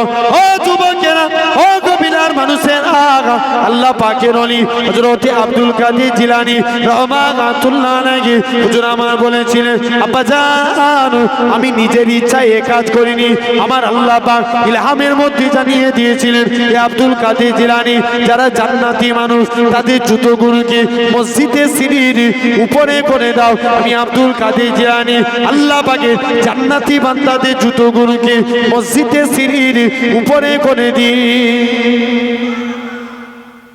আমি নিজের ইচ্ছায় কাজ করি, আল্লাহর হুকুমে করি। তাহলে এক নাম্বার সুস্থ অন্তর, দু নাম্বার মৃত অন্তর। যাদের অন্তর মরে গেছে, যতই কোরআনের কথা বলেন হেদায়েত হবে হবে হবে না। তিন নাম্বার কালবে মারিজ, অসুস্থ অন্তর। রোগ হয়েছে, সুস্থ করা যায় না, যায় না। আমরা রোগ হলে কার কাছে যাই? ডাক্তারের কাছে। ভালো করেন কে?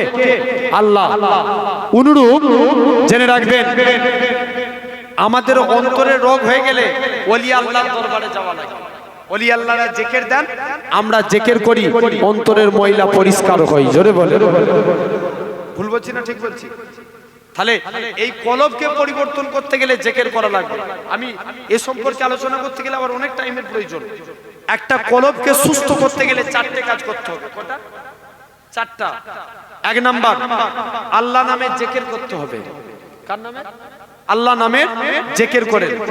যারা 5 ওয়াক্ত নামাজ পড়েন, মাগরিবের টাইমে, ঈশার টাইমে 2.5 মিনিট করে সময় নেন, আল্লাহ লা ইলাহা ইল্লাল্লাহ এই জিকির করেন। আপনি 1 মাসে আমল করে দেখেন, অন্তর পরিষ্কার হবে। 2 নাম্বার, আল্লাহ শুকরিয়া আদা করতে হবে। 3 নাম্বার, ইসলামকে নিয়ে ফিকির করতে হবে। ফিকির মানে কি? চিন্তা করা। ইসলামকে নিয়ে ফিকির করা। তুমি ভাবছো আমার দোকানে ক টাকা কিনা বেচা হচ্ছে, এই সব নিয়ে আমরা চিন্তা করিনি। তো ইসলামকে নিয়ে চিন্তা করা, এটা হলো 3 নাম্বার। আর 4র্থ নাম্বার, আল্লাহ বলছেন আস্তাগফিরুল্লাহ ইন্নাল্লাহা গাফুরুর রহিম। তোরা আমি আল্লাহ আমার কাছে তওবা কর, আমি আল্লাহ তোদের মাফ করে দেব। তাহলে দিল থেকে তওবা চাইতে হবে। এমন তওবা করেন। আমার পিণ্ড ঘরে আমার নানা হুজুর পীর কেবলা রাহমাতুল্লাহ আলাইহি বলতেন, উনি ছিলেন দাদা হুজুরের হাতে হাত দিয়া মানুষ, যিনাকে আল্লাহ 117 থেকে 18 বছর হায়াত দিয়েছিলেন। জোরে বলবেন না? আপনার এই এলাকার মানুষ বহু যেতেন। আপনি গিয়েছিলেন না? মাশাআল্লাহ। এত যিনাকে দেখলেই আল্লাহর কথা স্মরণ হতো। নিঃস্বার্থবান মানুষ ছিলেন, যিনার ইন্তেকালের সময় লক্ষ লক্ষ মানুষ জানাজায় হাজির হয়েছিল। হুজুর কেবলার লাশকে যে জমিনায় রাখা হয়েছিল, আল্লাহ এক টুকরো মেঘ ছায়া করিয়ে দিয়েছিলেন। জোরে বলবেন না? আপনারা এই কম বেশি এই এলাকার মানুষ, আমার খুব মনে আছে, আমি তখন খুব ছোট ছিলাম। আমার এখন বয়স কি খুব বেশি হয়ে গেছে নাকি? মানে অলরেডি 2013 সাল, মানে 10 বছর আগে আমি অনেক ছোট ছিলাম। তখন ওয়াজের, আমি এত ওয়াজের লাইনেও নামি না। তখন সব এলাকা থেকে যেত ওই হুজুর কেবলা, ওখানে সবাইকে দিয়ে আমি দেখা করাতাম, চলেন দেখা করবেন। তো জেনে রেখে দেন আমার ভাইয়েরা, আব্বারা, তরুণেরা। তাহলে আজকে আমি যে প্রসঙ্গে বললাম, ইনাদের অন্তর সুস্থ, জেনে রেখে দেন আমরা তওবা চাইবো। হুজুর কেবলা বলতেন, আমি দাদা হুজুর কেবলার কাছে দরবারে যেতাম। বসিরহাটে আল্লামা হুজুর আসতেন, বাকুল শরীফে সুফি আব্দুল মমিন সাহেব আসতেন, বাংলাদেশ বরিশাল জেলার পীর মঈনুদ্দিন হামিদি সাহেব আসতেন।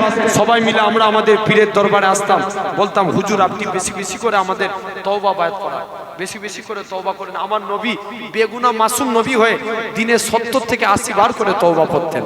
জোরে বলবেন না? আমরা আল্লাহর কাছে তওবা চাইবো। যাও, আমার আলোচনা ওই যুবকের কথা মনে আছে তো? এখন আল্লাহর ওলি যুবকটাকে বুকের সঙ্গে বুক মুআনাকা করলেন। যুবকের অন্তর পরিষ্কার। অন্তর থেকে কি দেখতে পায়? অন্তরের চোখ থেকে আরশে আজিম দেখতে পায়। যুবক ছেলে বলছে হুজুর ছেড়ে দেন। যুবকটা পরিবর্তন হয়ে গেল, আমল করতে লাগলেন, উচ্চ তবকার আল্লাহর ওলি হয়ে গেলেন। জোরে বলেন। যুবকটা কিছু কানা মানুষ হুজুরের কাছে আসতো, হুজুর একটু দোয়া করেন আল্লাহ যেন আমার রোগকে ভালো করে দেয়। কিছু কানা হুজুরের কাছে এলে হুজুর কানার চোখে হাত রেখে দোয়া করতেন, আল্লাহ কানার চোখকে ভালো করে দেয়। কিছু প্যারালাইসিস হুজুরের কাছে আসতেন, হুজুর একটু দোয়া করেন আল্লাহ যেন পাকে ভালো করে দেয়। প্যারালাইসিসের পায়ে হাত রেখে দোয়া করতেন, প্যারালাইসিসও ভালো হয়ে যেত। এরম ভাবে দিকে দিকে যুবক আব্দুল্লাহর নাম ছড়িয়ে গেল। শুনছো তো? এখন মনে মনে করছে, বলছে এই ফিরি ফিরি আর কারণ যাই। এরপরে যদি রোগ ভালো করতে চাস আগে কলেমা পড়, তবে রোগ ভালো হবে। জোরে বলবে না? কিছু আটটা বলছে ফিরি ফিরি কারণ রোগ সারা হবে না। একজন আসলো, বলছে আগে কলেমা পড়। কলেমা পড়ালেন, কানার চোখ ভালো হয়ে গেল। আর রাজার যে মন্ত্রী, উনার চোখ ছিল কার? জোরে বলো। রাজার মন্ত্রী, মন্ত্রীর চোখ কানা। মন্ত্রী কিছু টাকা পয়সা সামাল নিয়ে রাজার কাছে, যুবক আব্দুল্লাহর কাছে এসে হাজির। এই যুবক আমার চোখ ভালো করে দাও, টাকাগুলো লাও। যুবক বলে আগে কলেমা পড়তে হবে। বলছে তুই আমায় চিনিস? আমি দেশের মন্ত্রী। বলে আমি মন্ত্রী টন্ত্রী বুঝিনি, আগে কলেমা পড় তবে চোখ ভালো হবে। জোরে বলবে না? বলছে দেখবি কোন যারা আল্লাহর ওলি তাদেরকে একটা মন্ত্রী ভয় দেখিয়ে পারবে? এই জোরে বলেন না। ভয় দেখিয়ে রাখতে পারবে না। তারা একমাত্র আল্লাহকে ভয় করে। জেনে রেখে দেন। তো তো এরকম ভাবে যুবক আব্দুল্লাহ তাকে ভয় দেখাতে লাগে, বলছে না কলেমা পড় তবে চোখ ভালো হবে। আর মন্ত্রী মনে মনে নিয়ত করছে ঠিক আছে না না এর সামনে কলেমা পড়েলি আর এখান থেকে চলে গেলি কলেমা পড়ে চোখ কি ভালো হবে? কথা বলো না, হে কথা বলেন আল্লাহ গবিলের আব্বা গুরুর কাছে একটু জোরে বলেন চোখ ভালো হবে। আর মনে মনে নিয়ত করছে যাই এর সামনে কলেমা পড়ে নেবো, এখান থেকে চলে গেলে কলেমা ভুলে যাব, মানে ঠেলাই পড়লে আল্লাহকে ডাকা বাসুল ইয়াকিন। যুবক বলছে ঠিক আছে কলেমা পড়ো। মুসলমান ঘরে ছেলে মেয়েরা, বাবা তরুণেরা, হে নবী প্রেমিকেরা, যুবক আব্দুল্লাহ ওই মন্ত্রীর চোখের উপরে হাত রেখে আমার আল্লাহর কাছে কেঁদে কেঁদে দোয়া করেছিল, আল্লাহ পাক তুমি মন্ত্রীর চোখকে ভালো করে দাও। মন্ত্রীর চোখ যদি ভালো হয়ে যায় আমি যুবক তোমার কাছে ওয়াদা করি আল্লাহ এই মন্ত্রীর ওসিলায় আমি পুনরায় ইসলামকে জিন্দা করে দেখাবো। এমন সুইতে যুবক আব্দুল্লাহ এরা খুব ভাবে মন্ত্রীর চোখে হাত রেখে দোয়া করলেন, মন্ত্রীর চোখ ভালো হয়ে গেল। এমন সুইতে দেখতে পাওয়া যায় মন্ত্রী বলে যুবক ছেড়ে দাও ছেড়ে দাও। ও যুবকেরা আল্লাহ পাকের ওলি যুবক আব্দুল্লাহ এরা খুব ভাবে মন্ত্রীর চোখের উপরে হাত রাখলেন, মন্ত্রীর চোখ ভালো হয়ে গেল। মন্ত্রী বলে এবার বাড়ি চলে যায়। মন্ত্রীকে যুবকখানা ডাকে, না না না না এটা মানা যাবে না। মন্ত্রীকে কাছে ডেকে বুকের সঙ্গে বুক মিলিয়ে দিলেন, মুআনাকা করে নিলেন। মন্ত্রী বলে হুজুর ছেড়ে দেন ছেড়ে দেন, আমি আমার কলবের চোখ থেকে আল্লাহর আরশে আজিম দেখতে পাই। আমিও আমার কলবের চোখ থেকে আল্লাহর আরশে আজিম দেখতে পাচ্ছি। যুবক আব্দুল্লাহ বলছে যা, রাজার কাছে চলে গেলেন। রাজার কাছে সেই রাজা জিজ্ঞেস করছে চোখ ভালো করলো কে? মন্ত্রীকে। মন্ত্রী বলছে চোখ আমার আল্লাহ ভালো করেছে। এতদিনই আমার দেশে আল্লাহ নাম হতো না, মন্ত্রীর দ্বারাই পার্লামেন্টে আল্লাহ আমার চোখ ভালো করেছে। বলছে কে বললো আল্লাহ ভালো করেছে? আমি তোদের আল্লাহ, আর তুই বলছি আল্লাহ ভালো করেছে? না কে বলছে তুমি আল্লাহ? তোমার মুখটাই কেমন বেঁকা পড়া, তোমাকে আল্লাহ বলে মানবো না, আমি আমার আল্লাহকে আল্লাহ বলে মানি। বলছে দাঁড়া যুবক আব্দুল্লাহ এসো তোদের ব্যবস্থা করছি। বলছে যাও না, যাকে তুমি জাদু শিখতে পাঠিয়েছো আমি ওই যুবকের দ্বারাই কলেমা পড়ে এসেছি। যুবক আব্দুল্লাহকে কিছু সৈন্য পাঠিয়ে ধরে নিয়ে চলে গেলেন। এই তোকে আমি এত টাকা খরচা করে জাদুবিদ্যা শিখতে পারি যা তুই কলেমার প্রচার করছিস? যুবক আব্দুল্লাহ বলে রাজা অত শত বুঝিনি, আগে কলেমা পড় তবে চোখ ভালো হবে। তবে আজকের দিনে যুবক রাজাকে এসে বলে এই ইউসুফ জুনওয়াজ তোমাকেও কলেমা পড়া লাগবে। রাজা বলছে না দাঁড়া তোর ব্যবস্থা করছি। 70 জন সৈন্য দিয়ে পর্বতের চূড়ায় পাঠিয়ে দিল। মুসলমান ঘরের ছেলে মেয়েরা, বাবা তরুণেরা, হে নবী প্রেমিকেরা, যুবক আব্দুল্লাহকে পর্বতের চূড়ায় পাঠিয়ে দিলেন। পর্বতের চূড়া থেকে ফেলে দেওয়া হবে এমন সময়তে যুবক আব্দুল্লাহ ঝরঝর করে কাঁদে, আল্লাহ পাক তুমি আমায় হেফাজত করো, তুমি যদি আমায় হেফাজত না করো কে বাঁচাবে? আল্লাহ আল্লাহ আমি যদি এখান থেকে আমি যদি বেঁচে থাকি ইসলামের পতাকা পার্লামেন্টে উড়িয়ে দেখাবো। যুবক আব্দুল্লাহ 70 জন সৈন্যরা পর্বতের নিজেদের জীবন বাঁচাতে লাগে, আল্লাহর হুকুমে পাহাড়খানা কম্পিত হতে লাগে। 70 জন সৈন্যরা নিজেদের জীবন বাঁচাতে লাগে। যুবক আব্দুল্লাহ এরকম ভাবে আস্তে আস্তে করে যুবক আব্দুল্লাহ পর্বতের চূড়ায় উঠে গেলেন। পর্বতের চূড়া থেকে সহি সালামতে নিচই নেমে গেলেন, রাজার কাছে গেলেন। ও যুবকেরা, রাজা খানা বলে যুবক আব্দুল্লাহ বলো তো দেখি কে তোমায় বাঁচিয়েছে? যুবক আব্দুল্লাহ বলে আমাকে আমার আল্লাহ বাঁচিয়েছে। দ্বিতীয়বার তাকে সমুদ্রের ধারে নিয়ে চলে গেলেন, মা সমুদ্রে পানির উপরে ফেলে দিলেন। যুবক আব্দুল্লাহ আল্লাহ পাকের হুকুমে আড়াই চলে আসলেন। যুবক আব্দুল্লাহ আবার রাজার কাছে যায়। রাজা বলে যুবক রে তোকে কে বাঁচিয়েছে? আমাকে আবার আল্লাহ বাঁচিয়েছে, তুই কি চাস? যুবক বলে একখানা সমাবেশ তৈরি করো। ও যুবক যুবকেরা, যুবক আব্দুল্লাহ একটা সমাবেশ তৈরি করলে সমাবেশে বলতে লাগে, এই আমার দেশের মানুষেরা তোমরা আমার আল্লাহকে মেনে নাও, পরকালে নাজাত পেয়ে যাবে, আযাবে জাহান্নাম থেকে রেহাই পেয়ে যাবে। যখন এই কথা কানা বলে ওই আমার দেশে শত শত মানুষ ওই যুবক আল্লাহর ওলির হাতে হাত দিয়ে ইমানে কালেমা পড়ে মুসলমান হয়ে গেলে। আজও চেষ্টা করলেও কেউ যদি ইসলামকে মিটাতে চায় পারবে? কোনোদিন পারবে না। তাহলে আল্লাহর গোলাম হতে গেলে 2 নম্বর আমরা কলেমাকে জিন্দা করব, বলি ইনশাআল্লাহ। আল্লাহর উপরে ভরসা রাখেন। 3 নম্বর আমরা নবীকে ভালোবাসবো। কাকে? আল্লাহর গোলাম হতে গেলে নবীর মহব্বত দিল থেকে করতে হবে। নবীকে ভালোবাসি না? কারা কারা ভালোবাসে একবার হাত তুলে দেখান দেখি না। তাকবীর মারো। একজন দাও জোর করে।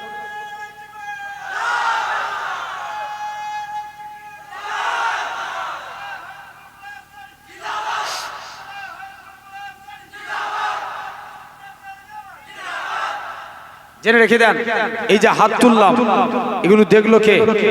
জোরে বলো। আল্লাহ। ওয়াজ শোনার জিনিস না বুঝার জিনিস? বুঝার জিনিস। বুঝলে আবু বকর, না বুঝলে আবু জেহেল। বুঝলে কি?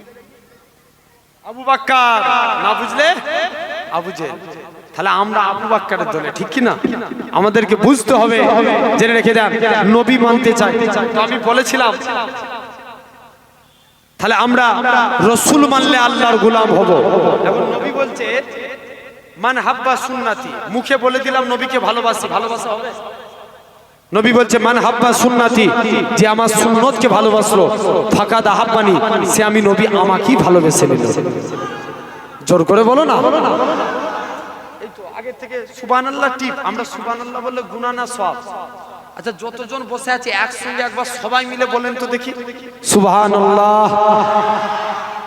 বেড়েছে প্যান্ডেল পর্যন্ত আওয়াজ গেছে। আচ্ছা তুমি তাকবীর দিলে একবার আমি দিয়ে দেখি। নারে তাকবীর। বাদ দেন তো, আপনারা এই দিকের ভাইগুলো চুপ করে, বাঁশ থেকে ওই দিকে যারা বসে আছেন তাকবীর দেন। এই যে মিডিলে বাঁশ দিয়ে আছে না, এই দিকটা যারা বসে আছেন তাকবীর দেন। নারে তাকবীর। এই আওয়াজ হেরে যাবে কিন্তু এদের কাছে। জোর করে দাও। আচ্ছা দেখি এবার আপনারা চুপ করে, আপনারা দেন নারে তাকবীর।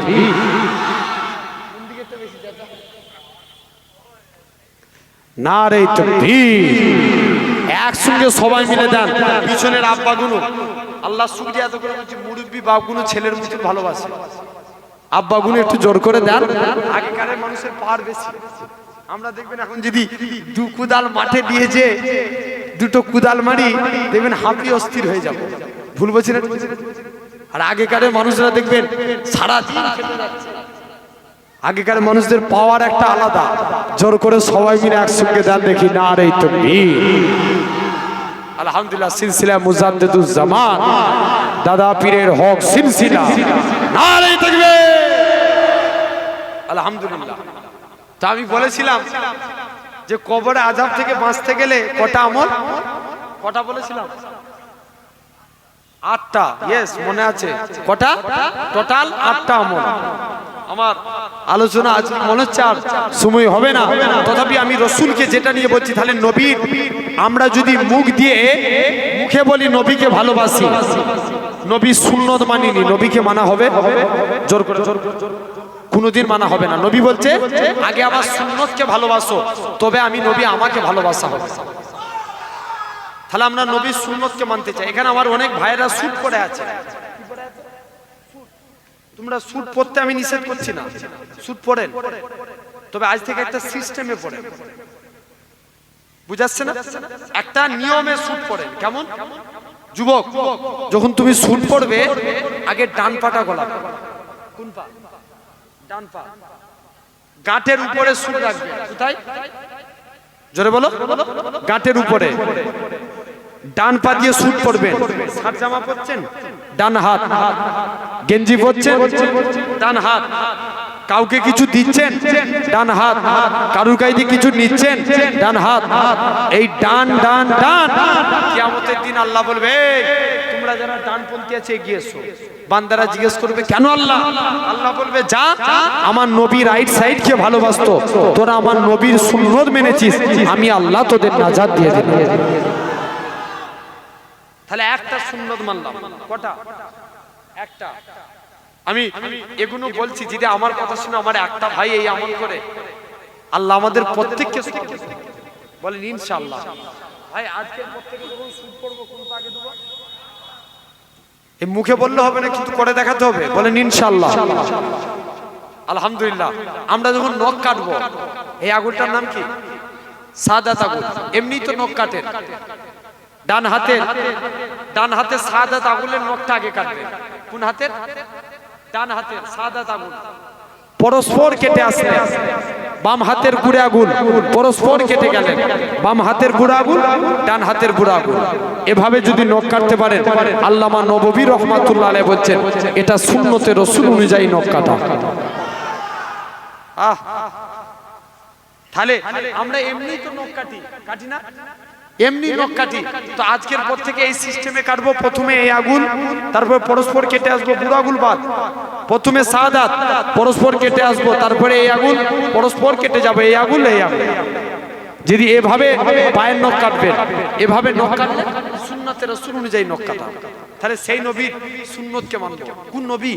আল্লাহ কত মাকাম দিয়েছিলেন। আরবের একটা সিস্টেম ছিল, বিধবা নারীরা গায়ে আতর মাখতে পারবে না। কি মাখতে পারবে না?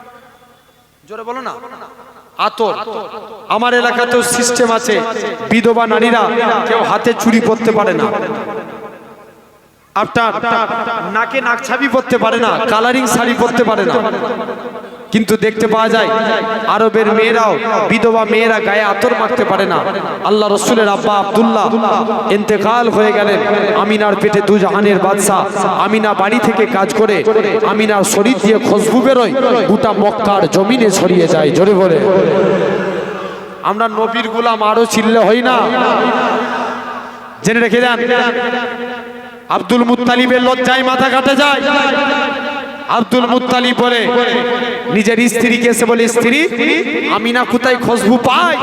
স্ত্রী বলে, স্বামী আমিও কদিন ধরে দেখছি আমিনা যখন গোসলখানায় ঢুকে যেন মনে হয় কে গোসলখানায় আতর ঢেলে দিয়েছে। বলছে যাও না, আমিনাকে জিজ্ঞেস করো, হে আমিনা তুমি কোথায় খুশবু পাও? আমিনা বলে, আব্বা আমিনা মুখ থেকে থুতু বার করে দেয়। আব্বা থুতু বেরোতে দেরি, খুশবু ছড়াতে দেরি হয় না। আব্বা এটা আমার খুশবু না, আমার পেটেরটা খুশবু। আমি আমিনা যখন বাড়ি থেকে বেরিয়ে যায় আকাশের মেঘগুলো ছায়া করে নিয়ে যায়। আব্বা শুধু তাই নয়, যেদিন থেকে আমি আমিনা এখান থেকে চলে যায় ঘরের দেয়ালগুলো আমায় সালাম দেয়। আব্বা শুধু তাই নয়, আমি আমিনা যখন বাড়ি থেকে এরকম ভাবে বেরিয়ে যায়, আব্বা শুধু তাই নয়, আমি আমিনা যখন বাড়ি থেকে বেরিয়ে যায় আপনার মক্কার জমিনে আমি কুয়ার কাছে চলে যাই। আল্লাহর কুদরত, অটোমেটিক কুয়ার পানি নিচে থেকে উপরে উঠে যায়। আরো জোরে হয় না? যে যাও না এ আমিনা, তুমি এখান থেকে চলে যাও। সেই আমিনা এটা বলে আমার খুশবু, আমার রাসূলের খুশবু, এটা আমার নবীর খুশবু। তাহলে জেনে রেখে দেন, আজ আপনাকে আমাকে ভাবা লাগবে সোনার ভাইরা, আব্বারা, তরুণেরা। আলহামদুলিল্লাহ,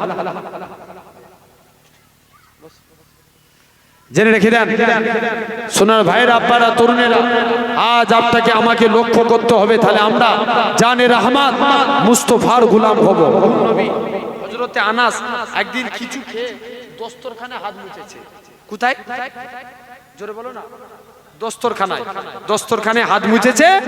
হযরতে আনাস দস্তরখান থেকে আপনার হাত মুছে নিলেন।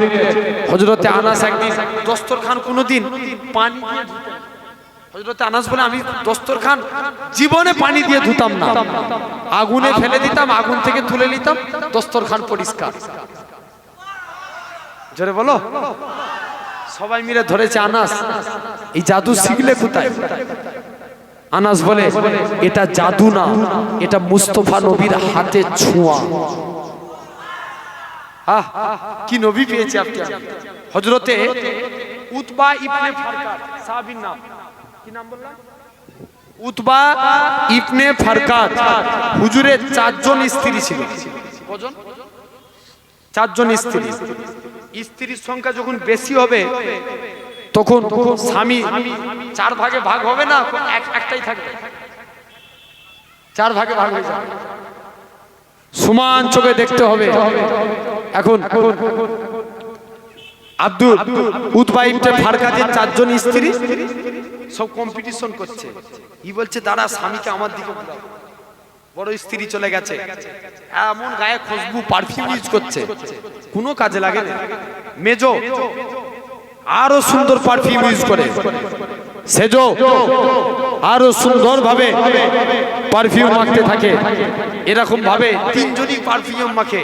ছোট বলছে তোমরা তো 3 জন পার করে দিতে, আমি ছোট, আমাকে বেশি মহব্বত করবে। 4 নম্বরে স্ত্রী আপনার কি করেছে, তিনি অনেক খুশবু মেখেছে। যতই খুশবু মাখে রাসূলুল্লাহর সাহাবীর গায়ের খুশবুকে আল্লাহ আলা করে দেয়।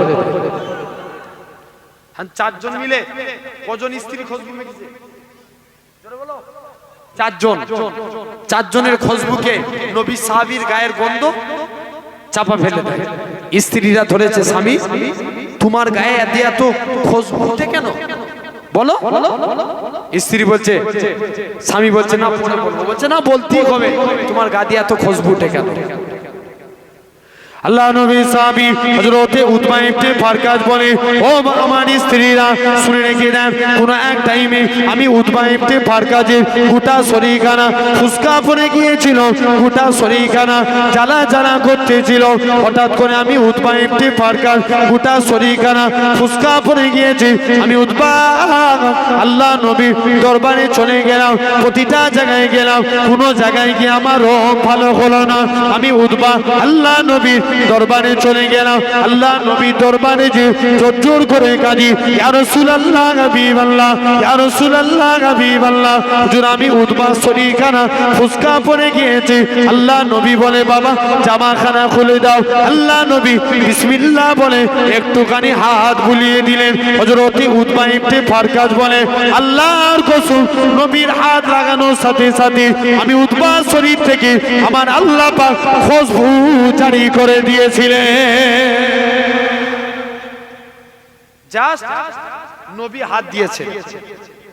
স্ত্রীদের স্ত্রীরা বলছে, আমরা তাই বলি, আমরা এত খুশবু মাখি, তোমার গা দিয়ে বেশি খুশবু।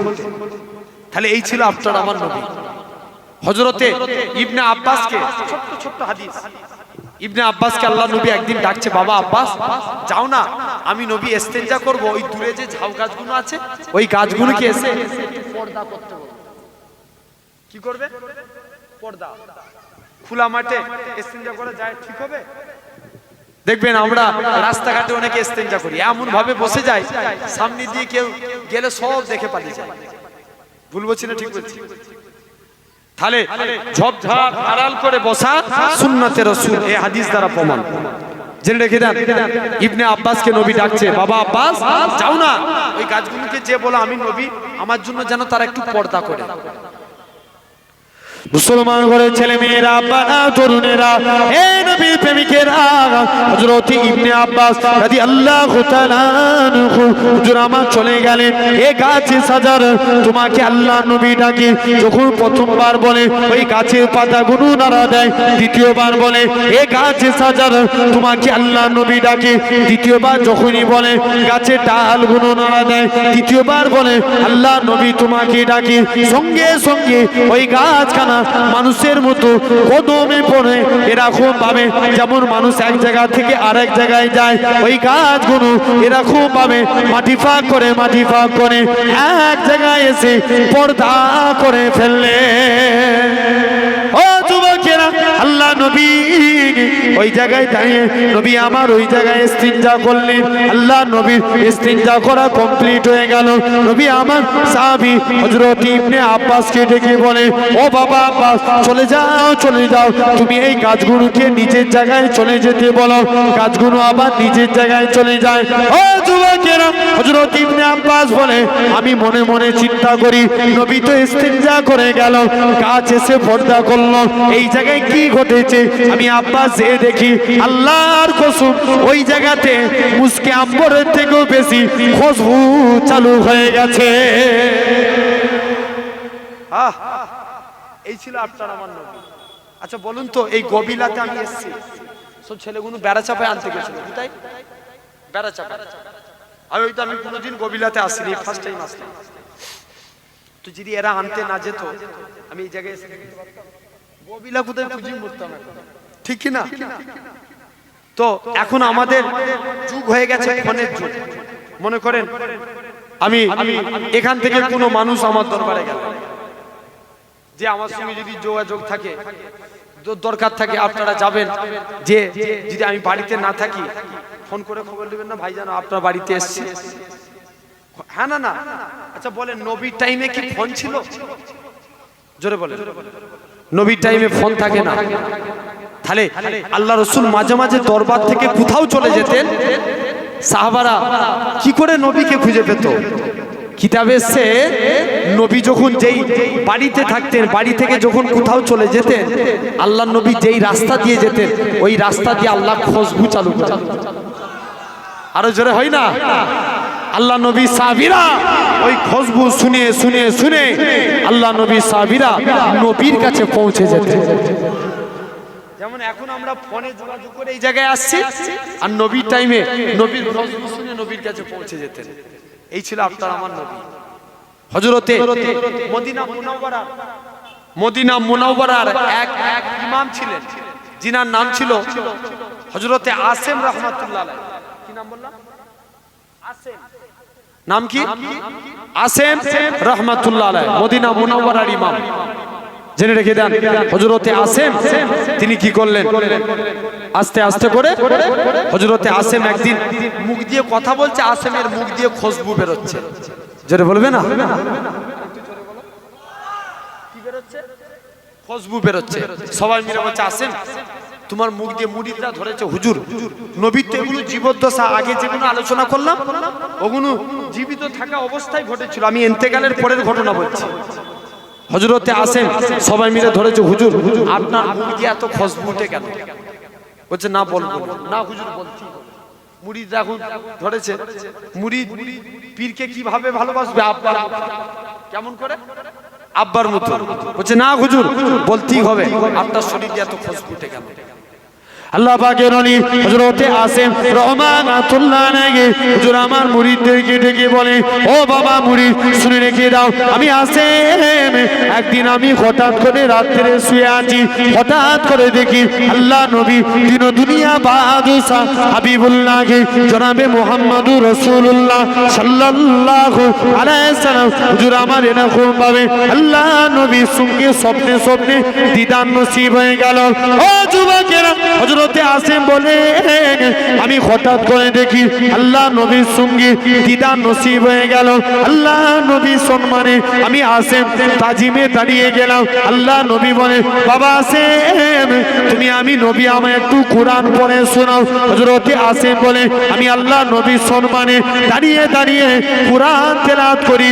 আল্লাহ নবী কোরআন খানা শুনে আমি আসেম কোরআন খানা পড়ি। আল্লাহ নবী কোরআন খানা শুনে, ও যুবকেরা, হযরতে আসেম কোরআন খানা কমপ্লিট হয়ে গেল। আল্লাহ নবী জোর করে কাঁদি, বাবা আসেম তুমি আমি নবী আমার দিলকে ভরিয়ে দিয়েছো, আমি নবী আমার মনকে খুশি করে দিয়েছো, চলে যাও বাবা চলে যাও। আমি নবী বললাম, তুমি একটু জিহ্বাখানা বার করো। হযরতে আসেম জিহ্বাখানা বার করে দিলেন। আল্লাহ নবী মুখ থেকে একটু থুতু নিয়ে হযরতে আসেমের মুখে দিয়ে দিলেন। হযরতে আসেম বলে, আল্লাহর কসম সকাল বেলায় উঠে দেখি আমি আসেমের মুখ থেকে আমার আল্লাহ পাক খুশবু চালু করে দিয়েছে। জেনে রাখেন, তাহলে সেই নবী আমরা দিল থেকে মহব্বত করব, সুন্নতে রাসূল নবীর সুন্নতকে ভালোবাসবো, বলি ইনশাআল্লাহ। বলেন না ইনশাআল্লাহ। এই দাড়ি কার সুন্নত? নবীর সুন্নত। দাড়ি কেটে যদি ঘুরি নবী মানা হবে তো? বলো না, মানা হবে? তাহলে আল্লাহ যতটুকু দিয়েছে রেখে দেন। তুমি দাড়ি রেখে বিয়ে হয়ে গেছে ভাই, তোমায় কেউ দেখার নাই, তুমি দাড়ি রাখো, দাড়ি রেখে যদি কবরে যায় আল্লাহর ফারিস্তারা দেখলেই চিনবে এটা গোলামে মুস্তাফা। জোরে বলে মাশাআল্লাহ। আমি আপনাদের আচ্ছা আসবে চলে আসবে। আমি আর লম্বা চওড়া আলোচনা আর দীর্ঘায়িত নয়, তথাপিও কারণ আমি আমার 9:30টায় আবার আরেক জায়গায় প্রোগ্রাম আছে, ওখানে যেতে হবে। আমি নিয়াজ সুমতিই বলেছিলাম তো গজল বললাম তো কি উর্দু না বাংলা? হ্যাঁ হ্যাঁ বাংলা একটা উর্দু একটা জেনে রেখে দেন। আলহামদুলিল্লাহ আমি বলেছিলাম আল্লাহ যদি মৌকা দেয় আমি পরে কবরের আযাব থেকে বাঁচার জন্য আমি 4টে আমল বলে যাই জাস্ট একদম বিদায়ের আগে। 1 নাম্বার, আল্লাহ রাসূল বলেন তোমরা কবরের আযাব থেকে বাঁচতে গেলে ইখলাসের সঙ্গে নামাজ পড়বে, ইখলাসের সঙ্গে। 2 নাম্বার, খাঁটি ভাবে দান করবে। অনেকে দেখবেন দান করে ফেসবুকে পোস্ট করে বলে ভাই আমি মসজিদের জন্য 100 জায়গা দান করেছি, সকলে আমার জন্য দোয়া করবে। কেমন বুঝতে পারছেন না? আবার এমন অনেকে আছেন জেনে রেখে দেন। 3 নাম্বার, আমরা পিতা মাতার খেদমত করব, কারণ মুনকার নাকির ফারিস্তা বান্দার মাথার দিক দিয়ে আসবে, নামাজের আমলে জবান খুলে যাবে, মাথার দিক দিয়ে প্রবেশ করতে দিবে না। নিরুপায় হয়ে ডান সাইড দিয়ে আসবে, রোজার আমলে জবান খুলে যাবে। নিরুপায় হয়ে বাম দিক দিয়ে আসবে, জাকাতের আমলে জবান খুলে যাবে। নিরুপায় হয়ে পায়ের দিক দিয়ে আসতে থাকবে, আপনার পিতা মাতার খিদমতের আমলে জবান খুলে যাবে। বাপ মায়ের খিদমত করবে, মুনকার নাকির ফারিস্তা কবরে আযাব থেকে আল্লাহ এই আমল আপনাকে বাঁচিয়ে দিবে। জোরে বলে যদি আমল করে যেতে পারি। আর 4র্থ নাম্বার, আমরা মুখ দিয়ে সদা সর্বদা আল্লাহ নামের তাসবিহ পাঠ করব। মনে করেন সুবহানাল্লাহ আলহামদুলিল্লাহ, সকাল বেলায় উঠি বলবো সুবহানাল্লাহ কি আলহামদুলিল্লাহ ওয়ালা ইলাহা ইল্লাল্লাহু আল্লাহু আকবার ওয়ালা হাওলা ওয়ালা কুওয়াতা ইল্লা বিল্লাহিল আলিয়্যিল আযীম। এই দোয়া পড়তে থাকবো, ঠিক না? আমরা এইসব দোয়া পড়ি, মুখ দিয়ে গালিগালাজ করি। কোন যুবক যদি বেড়া চাপায় যায়, বলে বেড়া চাপা থেকে গবিলায় আসবো, আবার বেড়া চাপায় যাব, 5 বার মুখ দিয়ে একটা নাপাক কথা বলে। ভুল বলছি না ঠিক বলছি? কথাই কথাই শুধুই নাপাক কথা। জেনে রেখে যান, আমি আর ডিটেলসে যাচ্ছি না। তো এক লোক সবসময় শুধু ওই মুখ দিয়ে ওই খারাপ কথাটা বলতো, জানেন? আর মরণের টাইমে আজরাইল জান কবজ করতে এসছে, সবাই পানি দিচ্ছে, মুখে পানি দেয় না মরণের আগে?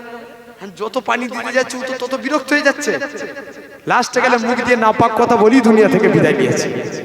তাহলে জবানের হিফাজত করেন, আল্লাহ কবুল করে নেবেন, বলেন ইনশাআল্লাহ। আল্লাহ কবুল করেন, আল্লাহ আমাদের সকলকে সিরাতাল মুস্তাকিম ঠিক বানান। আমি আপনাদের সন্তানের মতো, ভাইয়ের মতো, আমি আমার ক্ষুদ্রতম জ্ঞানে যতটুকু আপনাদের কাছে আলোচনা করলাম, মাশাআল্লাহ আমার পরি আমার অত্যন্ত প্রিয় ভালোবাসার ভাই জনাব পীরজাদা শাফির সিদ্দিকী ভাইজান আপনাদের খেদমতে এসেছেন। এক্ষুনি ভাই আসবে। তবে জেনে রাখেন, নবীকে মানার দিকে যদি মুস্তাফার বিরুদ্ধে কথা বলে, এই গভীরা ছেলেরা বলো, আমরা এক হয়ে তাদের বিরুদ্ধে আন্দোলন করার দরকার আছে না নাই? জোরে বলেন। এই আওয়াজ দিয়ে তোমাদেরকে নিয়ে কি আন্দোলন হবে? চিৎকার দিয়ে বলেন, যারা মুস্তাফার বিরুদ্ধে কথা বলবে এক হয়ে তাদের বিরুদ্ধে আন্দোলন করার দরকার আছে না না? জেনে রেখে দেন, সব মেনে নেওয়া যাবে। ভাই নবী আগে নেতা চিনতে হবে, ঠিক কি না? রাসূল হলেন আমাদের নেতা। আমি দুনিয়ার কোন নেতার কথা বলিনি। এখনকার নেতারা দেখবেন, নেতা হওয়ার আগে ছিল ভিখারি, নেতা হওয়ার পরে হয়েছে কোটিপতি। ভুল বলছি না ঠিক বলছি? জোরে বলো। খারাপ লাগছে মনে হচ্ছে না? একদম এখনকার নেতাদের বৈশিষ্ট্য এরকম। বেশিরভাগ নেতা আপনি কটা পাবেন ভালো। আর দেখেন আগেকার নেতারা, আমি ওদিকে আর আলোচনায় যাব না, নেতা হতে গেলে কেমন নেতা হয়েছিল দেখেন। ওমরের জামানায় আবু সাইদ, তিনি একজন দেশের মানে গভর্নর ছিলেন, তিনি এমন নেতা ছিলেন, আল্লাহর ওই নেতাগিরি করে আল্লাহ জান্নাতি হয়েছে। জোরে বলেন। কিন্তু এখনকার যদি আপনার নামে একটা ঘর বেরোয়, বলে আগে 20,000 দে তবে তোর নামে ঘর লিখব। কথা বলে না কেন? ভুল বলছি না ঠিক বলছি? তাহলে জেনে রাখেন আমাদের এই সব বৈশিষ্ট্য। খবরদার, এখন দেখবেন আমার হক কথা বললে তোমাকে জেলে দিবে।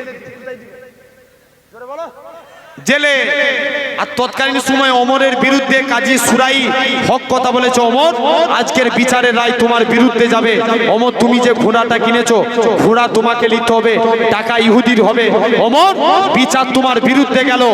ওমর রাজ দরবারে চলে গেলেন, বলছে কাজী সুরাই আমার বিরুদ্ধে রায় দিয়েছে, যাও।